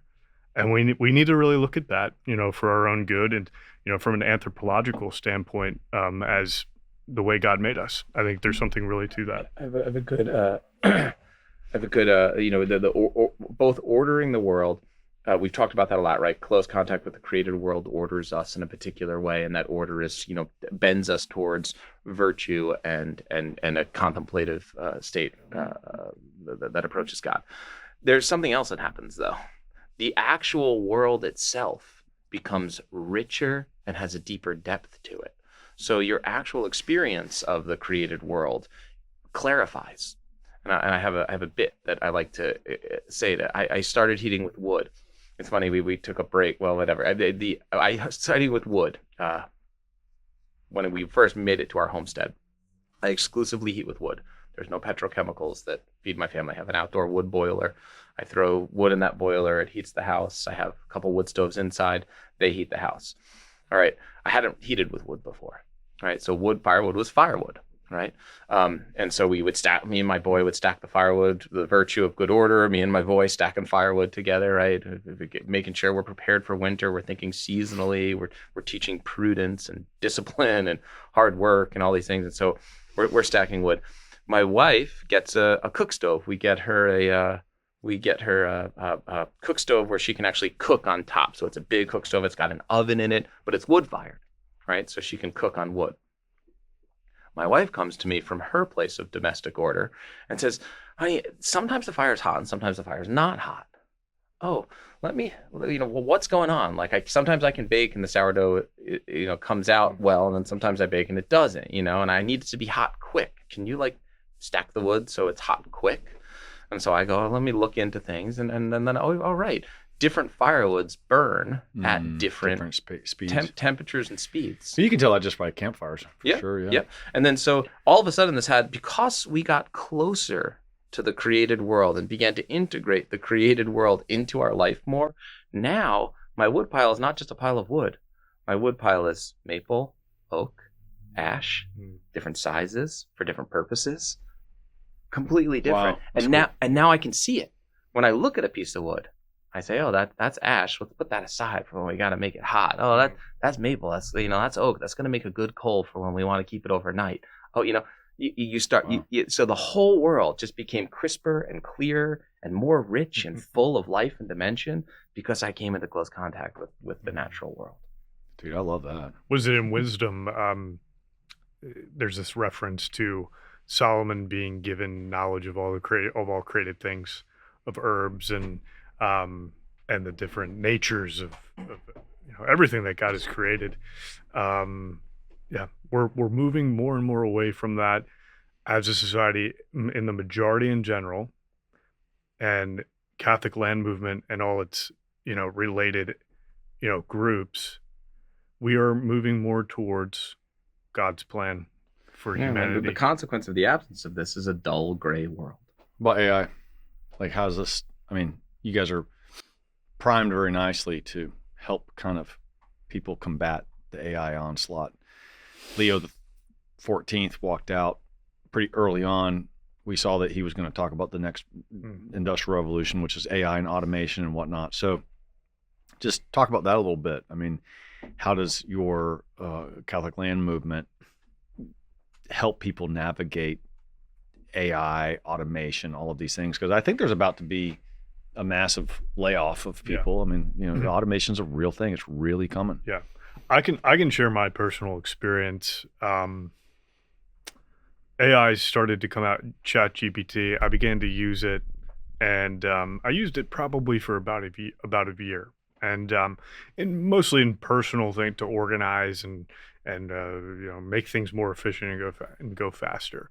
I understand where it's at. I understand the pull. I understand the tool and the use of it, and how it can be a good thing. But over time, I just saw my experience of it. I just got uneasy with it, and I didn't like how it was changing me. I maybe it could be used in a moderate way, but even if it is, I don't like the fact of I don't like what it's feeding. I really don't. I just don't like that. If you hear about the story of OpenAI, the whole story is just unbelievable. It's creepy. Unbelievable. Like, Yeah, I don't want to contribute to that. I Yeah. really don't. And listen, I'm not here to people need to get to that place, but I don't use it as a rule. And that's just where I'm at right now with it. My challenge is like you're just sitting around and with the kids, and who knows, when you get a room full of 15 kids, it's kind of like something weird comes up. I'm making up something. How many birds are in North Carolina? And you're like, I don't know. Right. Hey, chat. How many birds are in North Carolina? Boom. Oh, okay. It's this instant recall that we have constantly. We can kind of find out anything instantly. And, I'm using chat last night to try to fix this damn generator. So it's kind of like the internet that talks to you. I have the interface with the voice, and it helps me think through things and figure out things. So it's helpful. But then you start looking at the net result of like, how many hours did I talk to this robot? Like, This is weird. I know. Right. It's replacing community. It's replacing friendship. It's replacing tradition. So could you guys look up the Vatican website? It's the Vatican website recent letter on AI. It'll come up fast. So I'm going to answer with the church's position because I actually think it's the most important thing. I think we should all read this letter that hopefully is going to pop up here in a moment. He's already written it? He has not written a letter. No, it was during Pope Francis' It was pontificate. it was at the end of Pope Francis's pontificate. Yeah. There were 4 cardinals who wrote a letter on AI. I suspect that what Leo says, very good. There it is. So I want to encourage people who are contemplating AI and its consequence to humanity, read this letter from the doctrine, from the dicastery of the doctrine. I have not looked at this. Okay, so essentially I'm going to summarize, and forgive me, Cardinals, if I do a bad job, but I'm doing my best. I think all the economic consequences are real. I think the consequences in our personal life are real, but often evil creeps in from the angle that we're not paying attention. I know when I sin in my own personal life, a lot of times my sin creeps in from like an angle I wasn't expecting, right? The error and the evil of a thing creeps in from like the unattended angle. And so there's a lot of talk about AI and its economic consequence, and a lot of fear mongering about what it's going to do to the economy. There's a lot of, I'm getting dumb because I use it too much, or, there's this is a criticism. This document actually brings up, I think, a really, really important point, and the church in her wisdom is like, don't miss this. And the point is that AI confuses our understanding of what intelligence is, and then subsequently confuses our understanding of what personhood is, and then subsequently confuses our understanding of what having an embodied soul means. And that we will get to a point where we're interacting with these things and you're like, oh, I'm talking to this thing, right? Now I'm relating with this thing and I'm building a relationship. Oh, this thing is an entity of intelligence. Oh, this thing has an inherent personhood. What's a soul anyway? The AI is just as real as me. What's my humanity anyway? I'm just as real as the AI, and I lose I lose the dimension of my eternal soul. I lose the fullness of what it means to be a human person. And that is the danger. The most critical danger of AI is that because of our interactions with these things that trick us into us thinking that they're people, and that they are like entities that exist as like a thinking thing that has a personality and a personhood, that we lose sight of what it actually means to be human, and even legally, right? That they'll have subsequent consequences in law. The church thinks in long term, and so that, I think, is something that all of us should pay attention to and think about. And I think this letter and its wisdom actually directs our attention to it. And so I think that that's the most critical thing with AI. And I think that it's baked into the whole transhumanist agenda, which is essentially, a refusal of God, a belief on our own godhood, that we can elevate ourselves to God without God, that we don't meet a beatific vision, but that we can become God ourselves, the original sin of pride, right? And so that's what I think the danger of AI is. We lose our identity, our human identity. We lose an understanding of what personhood and having an embodied soul actually means, and the dignity inherent in that. And it scrambles our ability to know what's real, who's real and who's not. I mean, we're already seeing that to a lesser degree with all these videos. You can't tell if the video's real anymore, right? Yeah. I think it's gonna encroach upon other aspects, finally fundamental philosophical considerations of like, what is a person? And that's gonna have legal ramifications, and then we're gonna get really far off track. And so that's if people who wanna, it's always interesting to me, there's so many really intelligent people who talk and think about AI, and sorry we're getting off track from land movement, but I think it's important. They don't go to this document. The church has actually said something about it, and it's really good and really important. Well, I didn't know that. And thanks for presenting the church's position, because that's the most important. And that's I think actually getting at the crux of it. The folks at New Polity, Mark Barnes put something out about AI, and they've brought out a few things, a few episodes about AI. He has a good argument. I like what they've presented, in that it's inherently immoral, because it's inherently lying, for the fact, or to tie in what the church teaches about why they're uneasy about it, and is that when you talk to it, it does present itself as a person. Yes, but it's not, and so therefore. And then they do it, I like what New Polity says, and Mark has a whole article on it where, even if it didn't present itself as a person, he addresses that. But the reality is that all of these, Gemini, Grok, ChatGPT, all these different AIs, they lie. They are built in a lie, and you interact with them in that way. Therefore, it's immoral. And so then the question is, well, if that's the case, should you interact with it? And that's a whole other subject.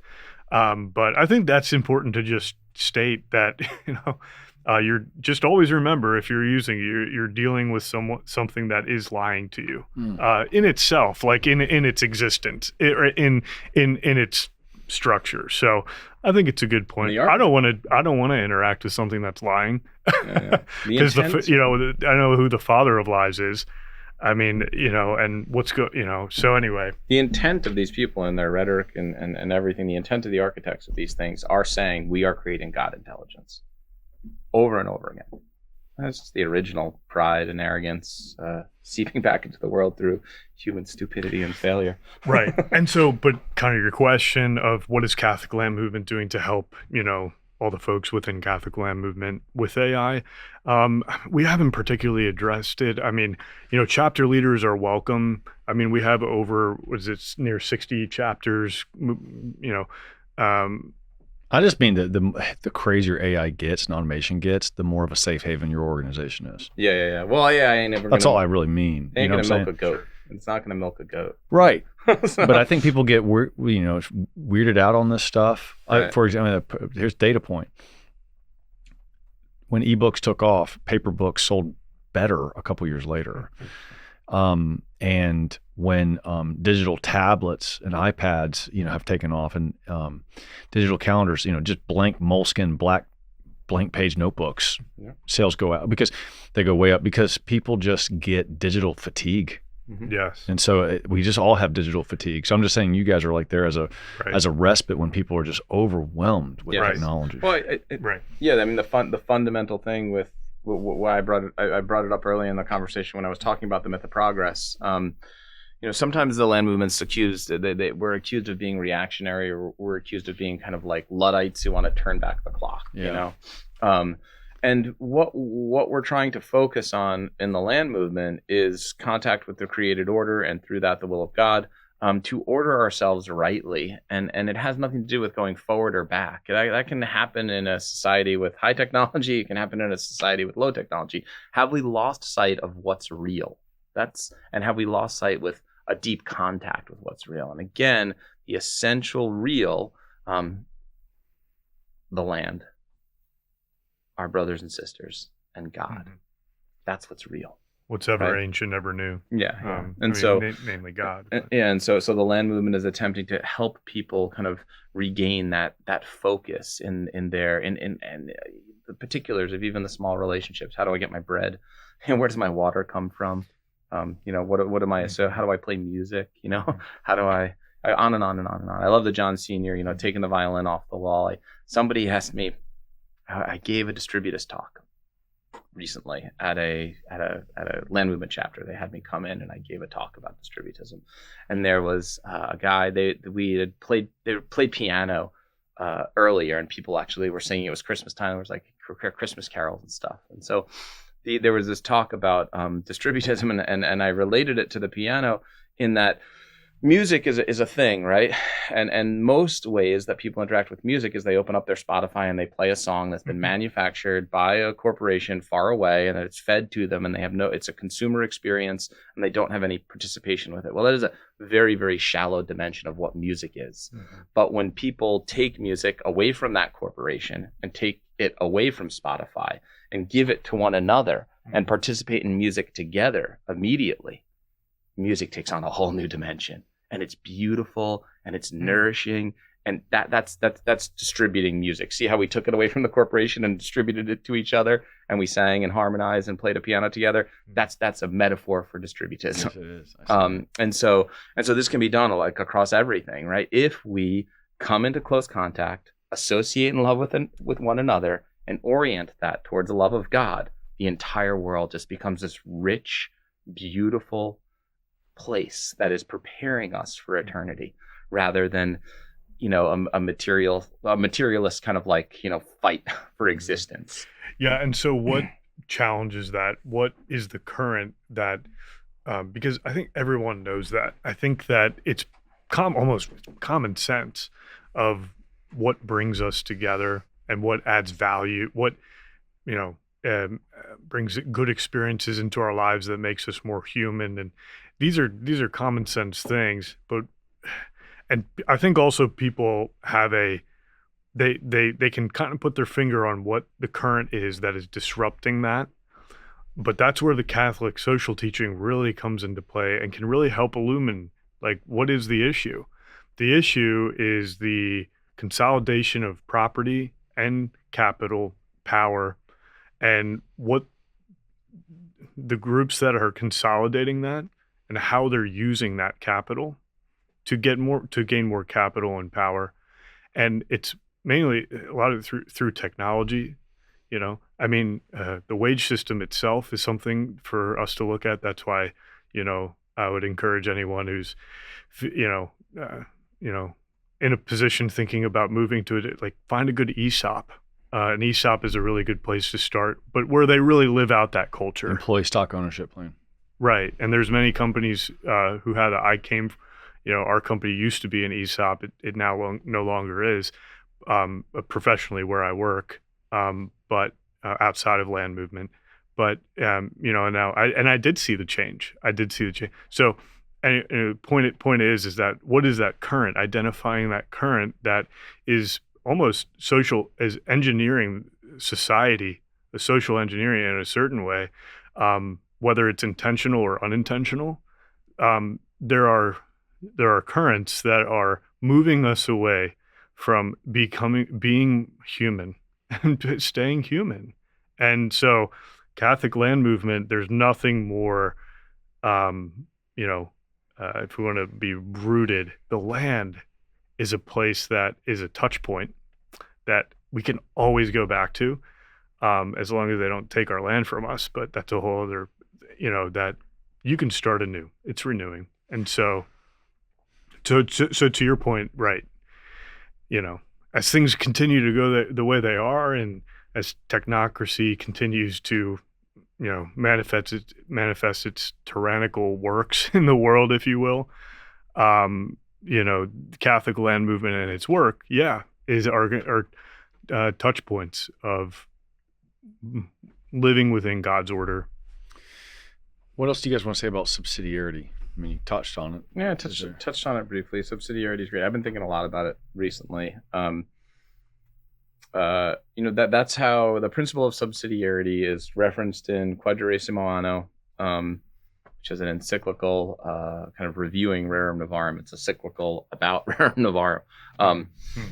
But in that, our Pope Pius XI, I believe, says that a higher authority shouldn't intervene in a lower authority's activities unnecessarily. That it's a confusion of just order when something higher subsumes the activity of a lower authority that lower authority could do, right? At the most basic unit of social order is the family. And a family well-tooled and well-ordered with good habits and good kind of technical skills can grow all their own food, and can grow with association with neighbors, could really do that within a community context, right? And so a restoration, subsidiarity is always looking to push action to the lowest authority necessary to effectuate the thing that's happening. And so that theme of subsidiarity is very, very present in the land movement. I talked about a little bit about vesting authority in the chapter leads, but it's kind of in everything we do. What we're trying to do is not create like a highly technical system, even though we very much believe in hierarchy in the land movement. We're not like a democratic organization in any sense. We believe in having like a somewhat rigid hierarchy to the overall structure. But me and Andrew, kind of sitting in director positions, we're only doing the things that people can't do on a local level, right? So what can't they do on a local level? They can't steer the national association. They can't pull together a million different 501c3s. It's better to just do it all under one umbrella organization. They can't, we are doing what is hard for the lower levels to accomplish. Sending a delegation to Rome, right? You have to have one person to speak for the organization. Doing a podcast like this, right? With lawyers, I can't. legal counsel. Yeah. I can't fit 57 leaders into this room to do the podcast with you. So, so there's certain places where you need like a spokesman. You need an authority. You need someone to help set strategic goals for an organization. But we try and put the action of the chapter at the lowest level. But my recent meditation on subsidiarity, which I realized was like an aha moment for me, it was only a few days ago, is that subsidiarity is a protection of free will. And it's an image of God's love for us, the gift of free will, right? It's this image of an authority. God doesn't reach into our lives and force us to be a certain way, right? He gives us this autonomy to act at a lower level, trusting that our free will will be pointed towards him and he loves us, right? So he just sets up terms of love for us, but he doesn't force us, right? And so that's the same thing. I think that image of subsidiarity, of this higher authority setting the context and loving a lower authority, but giving them freedom to be an authority and to be a free will actor in their circumstances. And that image is something I really want to bring to the land movement structure more and more and more. You ever thought about how subsidiarity applies in the family? Yeah. I think about that a lot too. It's fatherhood. I mean, you have kids old enough, your kids aren't old enough. One of the biggest negotiations for me as a father is that when the babies, when they're young, you can kind of guide and create all the context. But as they get to hit, 16, 17, they're gonna start to kind of determine their own path. And sometimes it's going to be contrary to the things that I want. Yep. It's not necessarily going to be bad, but it's going to be contrary to what I want. And I have to have the strength of character and the type of kind of formation of a good father to not become a tyrant. That's right. And to actually respect that individual and their free will. And so, yeah, this is subsidiarity is a huge part, I believe, of what being a loving father is, right? Again, that image of the creator as a loving father. And also part of that is, pushing down the level of responsibility. I mean, yeah, you get freedom, but also, hey, you're able, the 10-year-old, you can do your laundry. Right. So you need to do your laundry. Yeah. Yeah. 100%. Mom doesn't need to do it. You need to do it, Right. Now, you don't want them to have too much freedom because they'll never do it. Right. But it's kind of like pushing down responsibility, I think, is almost the other side of the same coin. And so if kids are able to do something, we have them do it. And we always give this silly example.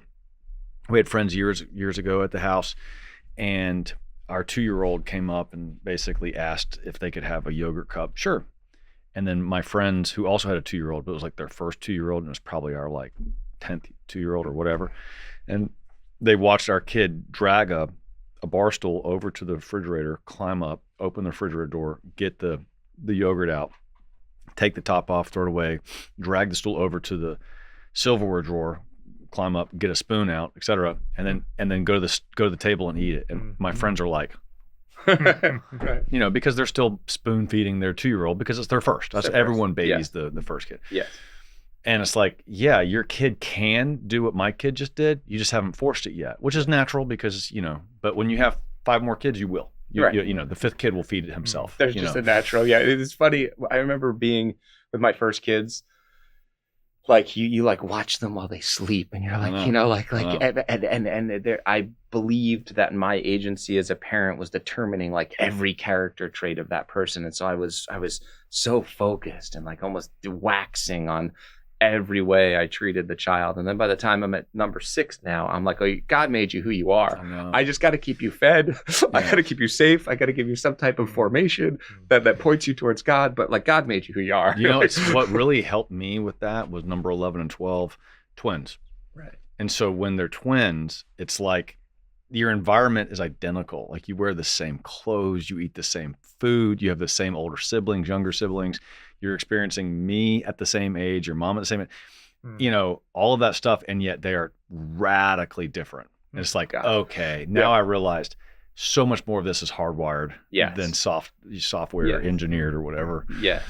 And that's this great relief in a way as a father, that my fatherhood is not this type of tyrannical construction of a person. It's a beautiful relationship and witness of the growth of a person, and it gives me an opportunity to love someone in diapers, as a toddler, as a teenager, and eventually as an adult. So it's this opportunity. It changes the dynamic. So what's the future of your land movement? I mean, if you fast forward 5 years, 10 years, do you guys have goals? And you're like, hey, we got 57 chapters. I want 570 chapters. I mean, what are you thinking? Yeah, you wanna? Yeah, I mean, go. I would see that in 5 years, there's 500 chapters. It's going to grow quick. Right. And I see in 10 years that Catholic land movement, is a bulwark and touch point for humanity. I mean, 10 years, definitely in 50 years, based off of the trajectory of where things are going. And then in terms of, hard numbers, I would also see that, not only 1 or 2 full-time staff on Catholic land movement, but in 5 years, we have staff, more folks on staff, and, more leaders and people taking responsibility. So you guys have to fundraise. You got to fundraise, right? That's what we're doing. I could take it back to the now and say, what are our strategic goals over that? I wish we have a great case for support that we built up. I didn't share it with you guys before. We could pull it up. But in any event, the Catholic land movement has 3 phases that we've kind of identified organizationally. And those 3 phases have 3 goals. And we've completed phase 1, which is reintroduce the Catholic land movement, build a vibrant chapter network, get the ideas and the principles that guide the land movement into media. We're doing this right here. get the Catholic land movement to be a name that people recognize and associate with the ecclesiastical. Well, we have a letter of blessing and very, very strong support from Pope Leo, right? So we have 57 chapters, and here we are on your very popular podcast talking to hundreds of thousands of people about the land movement. So phase 1 is completed.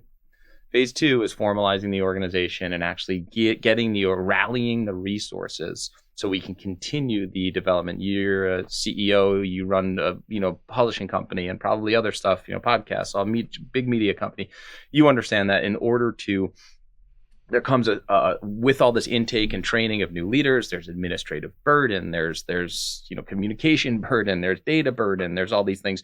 We're at a phase now where we need to build staff and systems to infrastructure to address all that. Mm-hmm. And so last night I shared with you before we got this, I was at a Legatus group just last night, slept in a hotel, and then got on a plane at 7:00 in the morning to come here. Next week, I'll be at another fundraiser. The week after that, I'll be at another one. We're rolling out, we just had a massive kind of email campaign. I build houses for a living, so this is all new to me now, nonprofit development work and all that. But this is what, back to why leadership needs to exist. These are the kinds of things that we have to do. So, so the most immediate strategic goals in phase 2 are full-time staff. We'd like to develop a curriculum based on the best practice that we've seen across our network. So our network has put on hundreds and hundreds of workshops, whether it's teaching principles or practical stuff.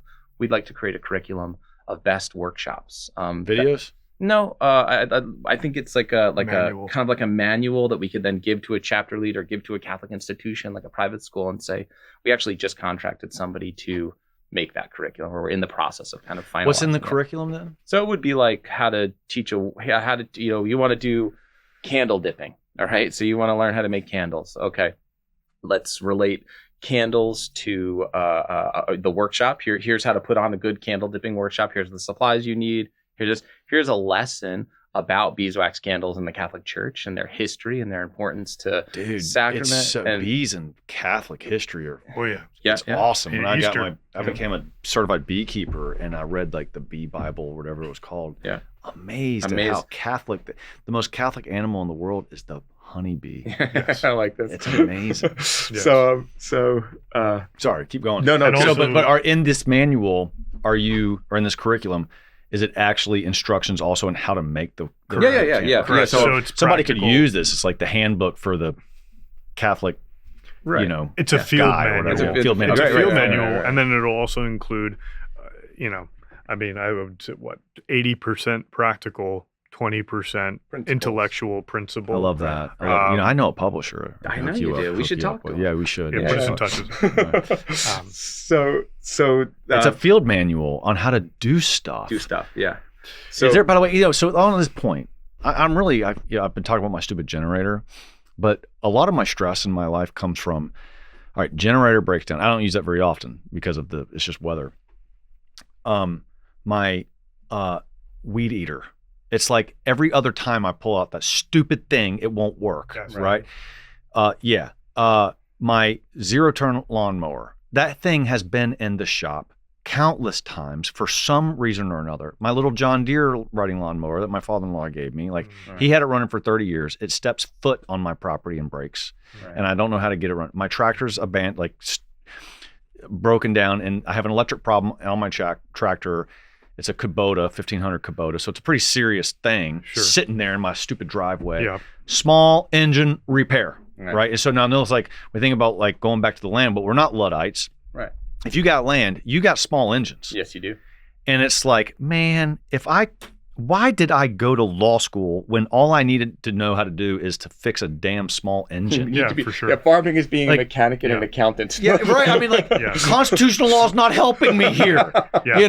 I need to take a master class in small engine repair because everything breaks. Right. Everything, and especially it breaks because all this crap is made in China and it doesn't work. But like one season, and I spend most of my time loading crap onto the back of my truck or on my trailer and taking it to the small engine repair guy. Right.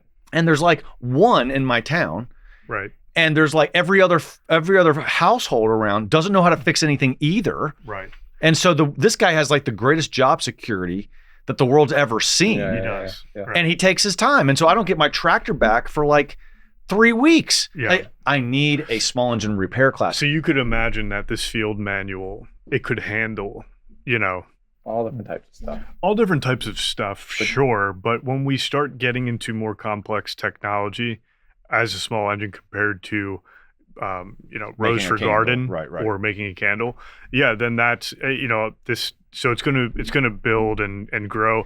But, I guess two things, like the masterclass type thing for a more complex situation like that may be called for, but the principle of what we're doing within Catholic Land Movement where we want to stay is, all right, Connor, let's identify the Catholic near you who knows small engines. Right. That's what we do through the Association of Fellowships. And that's where I we like want that. I'd like that because I would love to know who that guy is. Yep. And I'd probably take it over to his house in the evening after dinner and say, "Hey, buddy, I need some help with this." I Right? wove the Catholic That's- Land Movement banner near me, and my small engine guy now is a guy who's a Catholic who responded to the signal group that I take it to. Yeah, that's awesome. So to the, I don't want to lose track of the phase 1, 2, 3. Sorry. goals. No, Yeah. it's good. It's good. So phase 2, we did. We need the infrastructure and the staff. We need a curriculum and kind of a more developed rubrics to the way that we teach workshops. We need to not just give people permission to do this, but we need to really equip them with resources. And so that's a third part of phase 2, not just resources like a technical manual or here's how to put on a workshop, but also real resources. Some of our chapters have developed into like PMAs, or they're sharing equipment, or they're, our chapter is who's going to purchase like a chicken plucker that we rotate around the houses, and then kind of each household will raise 60 birds, and we'll go from house to house, putting our birds away, a bird a week, right? So for each household, and so that's the end of phase 2, is actually creating an engine where there's like, micro loans and community facilitated like grants for chapter activity that kind of lifts up the chapters and actually brings them resources, bringing the chapters into fundraising, creating legal structures that allow for that. It's you're a lawyer. I didn't know that you were a lawyer. But Regrettably. Yeah. So there's, you can imagine all the, consequence to jurisdictions when you're operating something that's like, across the world, right? Everything's accounting, taxes, and everything else. And with a nonprofit status, it's hard, right? So in any event, we figure all that out in phase 2. That's where we're at right now. I'm happy to say that we've been successful to some degree with fundraising, and hopefully we will create the first full-time staff position for the land movement within the next month or two. Soon. So very, very soon. So phase 3 of the land movement. So we reintroduce the principles. We aggregate and organize agrarians, 57 chapters. Friends like Jason Craig and Tan Books kind of rally around it. Great. Now we create an organization that's staffed. We have productive chapters that have bank accounts, know how to fundraise, know how to organize. We have a curriculum and other things that we're getting out to people, kind of teaching these rubrics. We're at the full peak of like what chapter is. We just expand. We have the resources to expand that. There wants to a chapter in every diocese, So that's my goal, a chapter in every single diocese. So that's phase 2. That's a good goal. Phase 3 is, I spoke about it a little bit when I was explaining the history. The land movement used to have vocational training centers. So there was a vocational training center at Priourwood Hall. And these are starting to crop back up in America, Catholic-oriented vocational training center, St. Joseph, at Steubenville. Worker college. Yeah, there's a couple other ones. But what the land movement did, which was really unique, was that it took young men on for a year, and it taught them how to run a profitable small farm. So it took them through the accounting. It took them through the technical know-how of growing crops. It took them through, how they would even facilitate. So we could go back to the chapters and say, okay, chapters, we got a guy who's trained up in small farms. Can you find him a piece of land in your chapter? Can your chapter fundraise so he can go into debt-free land, acquisition, right? So putting the chapter network to work for that resettlement part and that kind of restoration of Catholic property that Belloc wrote so eloquently about. So that's phase 3, is actually having vocational training centers that are fully teaching people how to run small farms that are profitable, how to do it in a Catholic way, and then integrating them with that vibrant chapter network that already exists. And then we get to things like internship placements, we get to retreats, we get to, those farms themselves, vocational farms themselves can be marketplaces or places of economic exchange for, the locale that they're in. That's phase 3. And so my goal in 10 years, and I've said this a bunch of times, is a chapter in every diocese in America, and 5 vocational training centers to 2035. I think it's on the case for support or something like that. So that's my goal, and I God willing, we will make it there. If the things that people heard today on this podcast, if it's moved or stirred your heart, one of the most important things that I want to make sure that I translate this whenever I do like public talking. One, if the stuff that you heard here like moves your heart and moves your mind and like drives you towards action, there are thousands of other people across the world who want to meet you in that action. Find them. You can find them through us or not. You can go find them all on your own. I don't care. Find them. And one more McNabb bang to say, we must act and, we must bring into the world, into fact, what we argue in principle. So you are not alone. You need to find other people and get together and begin associating around this stuff. So that's one. I always have to say that the second thing that I always have to say is that if the land movement inspires you and you want to get involved, help us. Lift your talents. Come to us with your talents, whatever they are. A publisher, a farmer, a lawyer. Boy, do we need help. We have pretty clear goals. We have a success.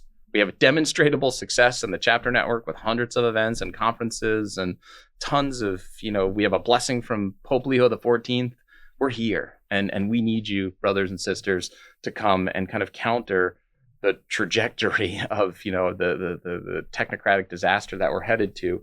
And that part of the answer is definitely offered, at least on the civic side of things, through the work that Catholic Land Movement does. So if you're stirred by it, bring your talents to the effort, send us money, help us associate with other people, introduce us to people. We're here really doing the work. There has been a great amount of sacrifice. All of our chapter leaders are volunteer. Up until this point, right at this moment, Andrew and I are volunteers. We give every single evening and a lot of days to the land movement for years now. Help us. It's working, but we need all of us together for the restoration. Yeah, to help paint the picture a little more, someone might say that's great, understood about phase 1, 2, and 3, and particularly that phase 3 is that now you have, demonstration farms, and, you're equipping, heads of households to, cultivate the land into a way that they can sustain their families. That's great. Well, one thing to not be missed is that one of the pillars of Catholic Land Movement, during, especially phase 2 and into phase 3 of that growth plan, is rural resettlement. And so it's not just,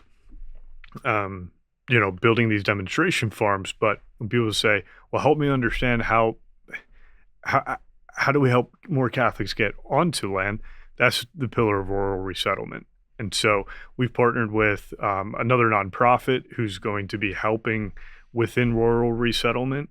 And, in Western Pennsylvania, there's been several million raised for a land project that's planned out to be, 300 to 400 acres, more near the Steubenville area, in the Western PA side. And so with families who have been part of a chapter, and so simultaneously that is occurring as well, right? And so, the dual effect of training, educating, entering into fellowship, but then we are here to help Catholics also, resettle onto land. The association provides a fulcrum which we can lift like tons of stuff up with. One of this, what Andrew's describing, which is somebody's funding essentially probably grow into a demonstration farm in Western Pennsylvania. And so The land movement, the land-based projects will be facilitated by like a local entity because of all types of reasons. But there is several organizations, not just, but there's many attempts at Catholic communities, some of them with a ton of money. A land movement provides the opportunity for association between these various entities that are attempting land-based community, or just Catholic clusters. There's like Walton, Kentucky is a great example. There's a huge Catholic cluster. It wasn't necessarily planned, but it's a huge cluster and of Catholic agrarians. So we want the Kentucky chapter there to be in association with the folks in California, so we can create a fulcrum to lift all of our efforts. So when people do resettle, is it usually they're living near the city, so they sell their house for a pretty penny, and then they're able to go out and buy 20 acres because they just have equity in their house that they sold in the city? Is that usually what happens? Typically, and see, that's one of the issues is that of what we need to overcome is that it's still very individualistic. When a family finally gets to a point where it's saying, wow, understood about Catholic social teaching and subsidiarity, and I want to live this out on land and raise food and milk cows and grow in virtue and raise our children. They go to their but they're by themselves, and so maybe they can't will afford land, right, and maybe boxed out, right, and maybe they'll acquire 20 acres. And guess what? I mean, if that's the way somebody is going, we live that way right now. I know many other Catholic families who live that way, many through Catholic land movement and beyond. And that's a beautiful life. But what needs to happen the Catholic land movement is here to assist with is moving into the next step where men and women brothers and sisters in the mystical body of Christ who are associated together can live in proximity. And guess what? And there's not just a blueprint to just hand out. That's very specific by geographic location, by the friendships that already are pre-existing there. Again, this isn't some sort of, buy some land and build a planned community. It's already existing friendships, existing associations, parish-based, where folks have been either one family or two families have the prerequisite skills of agriculture, and others are learning. And so those are the areas that we see opportunity to help, right? I think that's like a typical problem, though, is that, okay, let's just pick a number. Let's say you have a $400,000 house near the city, and it's a fairly nice new kitchen, and it's a fairly nice new house, and you're on a postage stamp lot. And then you're like, hey, I want to have pigs. So you look for 20 acres, an hour outside the city, and you can find that 20 acres, but you're going to get a house that's 1,000 square feet smaller, and the kitchen was done in the 70s. Yep. And it's kind of like, what the hell? I'm downgrading substantially just for this lifestyle. Yeah, I think that's a typical problem that people are going to confront, because I want the land, but I also want my kitchen. Right. And there's also just I come in land movement into contact with a lot of young people in their 20s who look at land ownership as a fantasy fairy tale. As post-COVID rural land prices skyrocketed, and so these young men in their early 20s are just like, I'm never going to be able to afford a piece of property. Well, then how do they? So here's the thing: we have to walk before we run and build. You have to carve the stones before you build the cathedral, right? And so the land movement is aggregating and associating people who are compelled to do this. And then through that aggregation and association, all types of myriad pathways open up. Like when we put on that conference 5 years ago in New York, and it was just a handful of workshops in a couple of days, we had no idea it was going to grow into an international network, right? But we were like, this is good work now. Let's do this good work, right? So again, phase 1, 2, 3, we see the vision where we could maybe rally the resources necessary to offer zero interest loans, or rent to own, or rent to own, or other, but first we have to walk first. We have to build the chapter network. We have to have full-time staff that can actually deal with the administrative burden of connecting people and putting on workshops, relate to the ecclesiastical, do media work, do fundraising work, right? As we grow, right, we're going to have these clusters of chapters. Now I'm going to buy that rundown house, But within the land movement chapter that exists, there's a plumber, there's an electrician, there's and here we've aggregated the people who want to support you in that lifestyle choice, young man. Or maybe it's just a bare piece of land, and maybe like yesteryear, we came together in good fellowship and just raised the house for the young couple. Imagine if Catholics restored. That. Imagine if we restored that. I could see the Amish doing it. I think Amish barn building kind of thing. Exactly. Right. Exactly. And just as a caveat, from a nonprofit standpoint, there's all legal particularities there that are with that. That if people hear this conversation, they may. I used to assume things that just are not true, so you have to construct it in a way that works. In a nonprofit, there's only certain particular times where an individual is, qualified for a grant.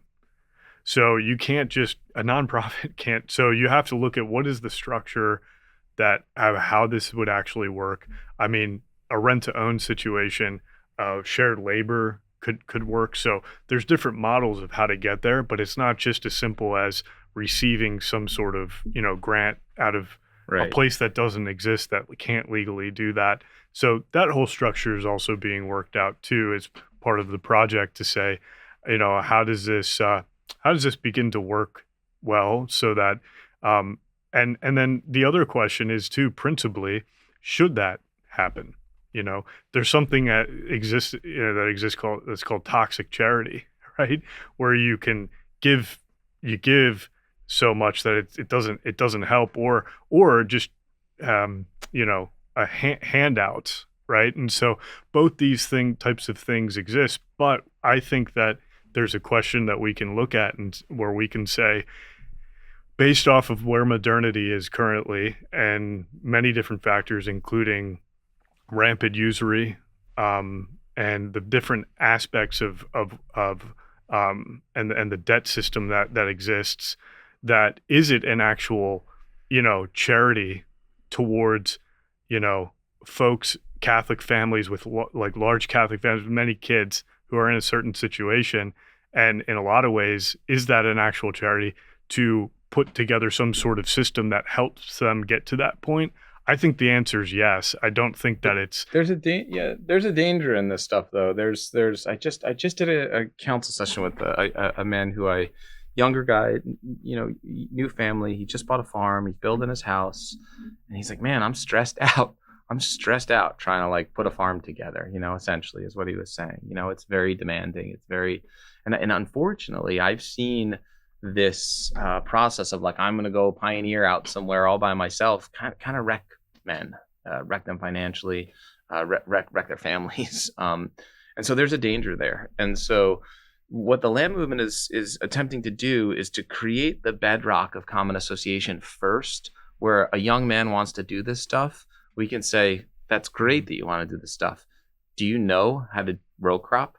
Do you know what a pig operation looks like? Let's get you into some classes and into some associations with other guys who are doing this stuff. That way, when you get out to the farm, you're going to be successful, right? Let's create a context, maybe even, or a pathway for you to. There's tons of people who are retiring from farming and might want a conduit for to transition their farm to a young Catholic family who's full of virtue and eagerness to run a farm. Who's facilitating that right now, right? So these are the types of things that the land movement hopes to do as we grow. But the very first thing is strong association and learning, reestablishing the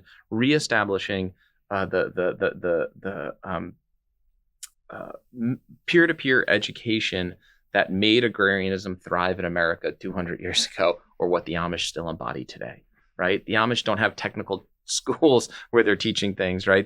It's Brother Jacob and Iman and the other guys that they get together and they build, and you learn from your uncle, right? Catholics need to reestablish that, reestablish those small communities and units of productive property. That's where we start, and then from there it grows, and then eventually, could we have internship programs that place people in communities? Sure. We don't even have staff yet. We've been doing this 5 years and we're just on the cusp of adding staff. And that's part of the thing for us is definitely, Andrew said it to me the other day where I was like, And you can tell that I'm passionate about the mission, and I'm like, wow, how long do we have to wait until, somebody swings in and gives us the resources, And Andrew very wisely said to me, Mike, just patience. God's teaching you patience. That's, just fortitude and patience. We both know that this is good. We're not going to give up. Just keep doing it, That's awesome. And so that's what the land movement is. That's the phase that we're at right now. We're kind of like right on the cusp of like mid phase 2, and I hope that we get to phase 3, and I hope it entails a whole bunch of we're gonna get there. We'll be there. Well, I think you'll get there.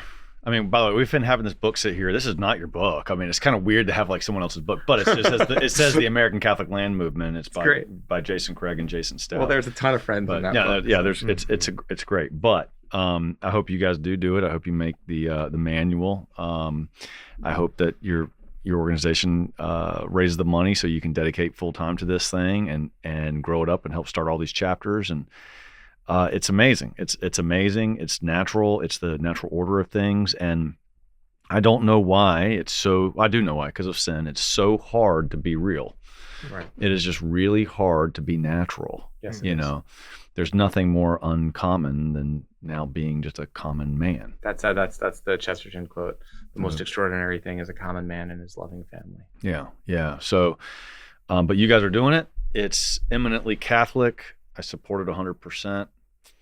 So, but in that light, I am going to go to Lowe's and buy this new bit that fits on the spark plug so I can get this spark plug out of the damn generator and get a new it spark plug. You gotta do it, man. I mean, this is storm's coming. Storm's coming. So want us to help? We can go to Lowe's. Go over and help with you. Right. Kind of okay. In the spirit of CLF. So what's really embarrassing, I need an organization like yours, because I need to be able to call some Catholic man and say, guys, here, look at this video. Let me just show you a video. Look at it. How do I fix this? Right. Because it's embarrassing. It's humiliating when my wife comes out and figures it out. Oh, yeah. It's just my whole manhood is called into question. And see, this is the this happens all the time. One of the ways I always like to end, start things and end things is just in gratitude. So I just want to say thank you for platforming us. You have a great audience. TAN is great. You guys have been to our conferences. We've been in dialogue for years now with TAN. It was great to see this book published, a boon. Many of the writers in this book are people who have been in fundamental ways involved with this restoration of land movement. John Sharp, Jason Craig, Tommy Van Horn, all these guys. Tommy Van Horn was our Florida leader for a long time. So awesome. So it's great to see TAN prioritize, especially with a new imprint under the Liturgy of the Land series. Yeah, cool. Yeah. Like it's great to see this type of orientation around Catholic civil thought, distributism, kind of the restoration of these ideas. I just want to encourage you. I want to say thank you for doing it, and thank you for having us on. Yeah, man. Let's go. We're shoulder to shoulder on this fight. Absolutely. When's your next conference? August 28th, 29th, and 30th will be the national conference in Indiana. But if you hop on our website and reach out to the chapter local to you, I mean, if my phone wasn't turned off, I could turn it on. There's events going on like every weekend throughout the network. There's always a local event. It might, so if you're interested in this stuff, again, CatholicLandMovement.info, go to the chapter map, link up with your locale, start meeting your neighbors. There's lots of places where people are waving that Catholic Land Movement banner. Go rally to them, meet them, help them, lift your talents to the effort. And the website's a great place to connect. I'm going to be at your national conference. I'm coming. You guys have totally sold me, and I'll bring some of my sons and we'll go. Jason Craig's going to be keynote. Well, then never mind. I'm not going. I'm tired of hearing that. We're going to go have dinner with him later. So we're going to. Are you going tonight with him? Yeah. I think Jason taking you. Yeah. Okay. Our Jason. Yes, your Jason. Yeah, our Jason's taking you to that Jason. But will you teach a workshop for us? I'm going to get him on camera to commit to teaching. I don't know what in the world I can teach, Spark plug removal. Oh man, see how critical this is. Right. So yeah. All right. Thanks, guys. God bless you. God bless you. All right. Conor, all right. Take care.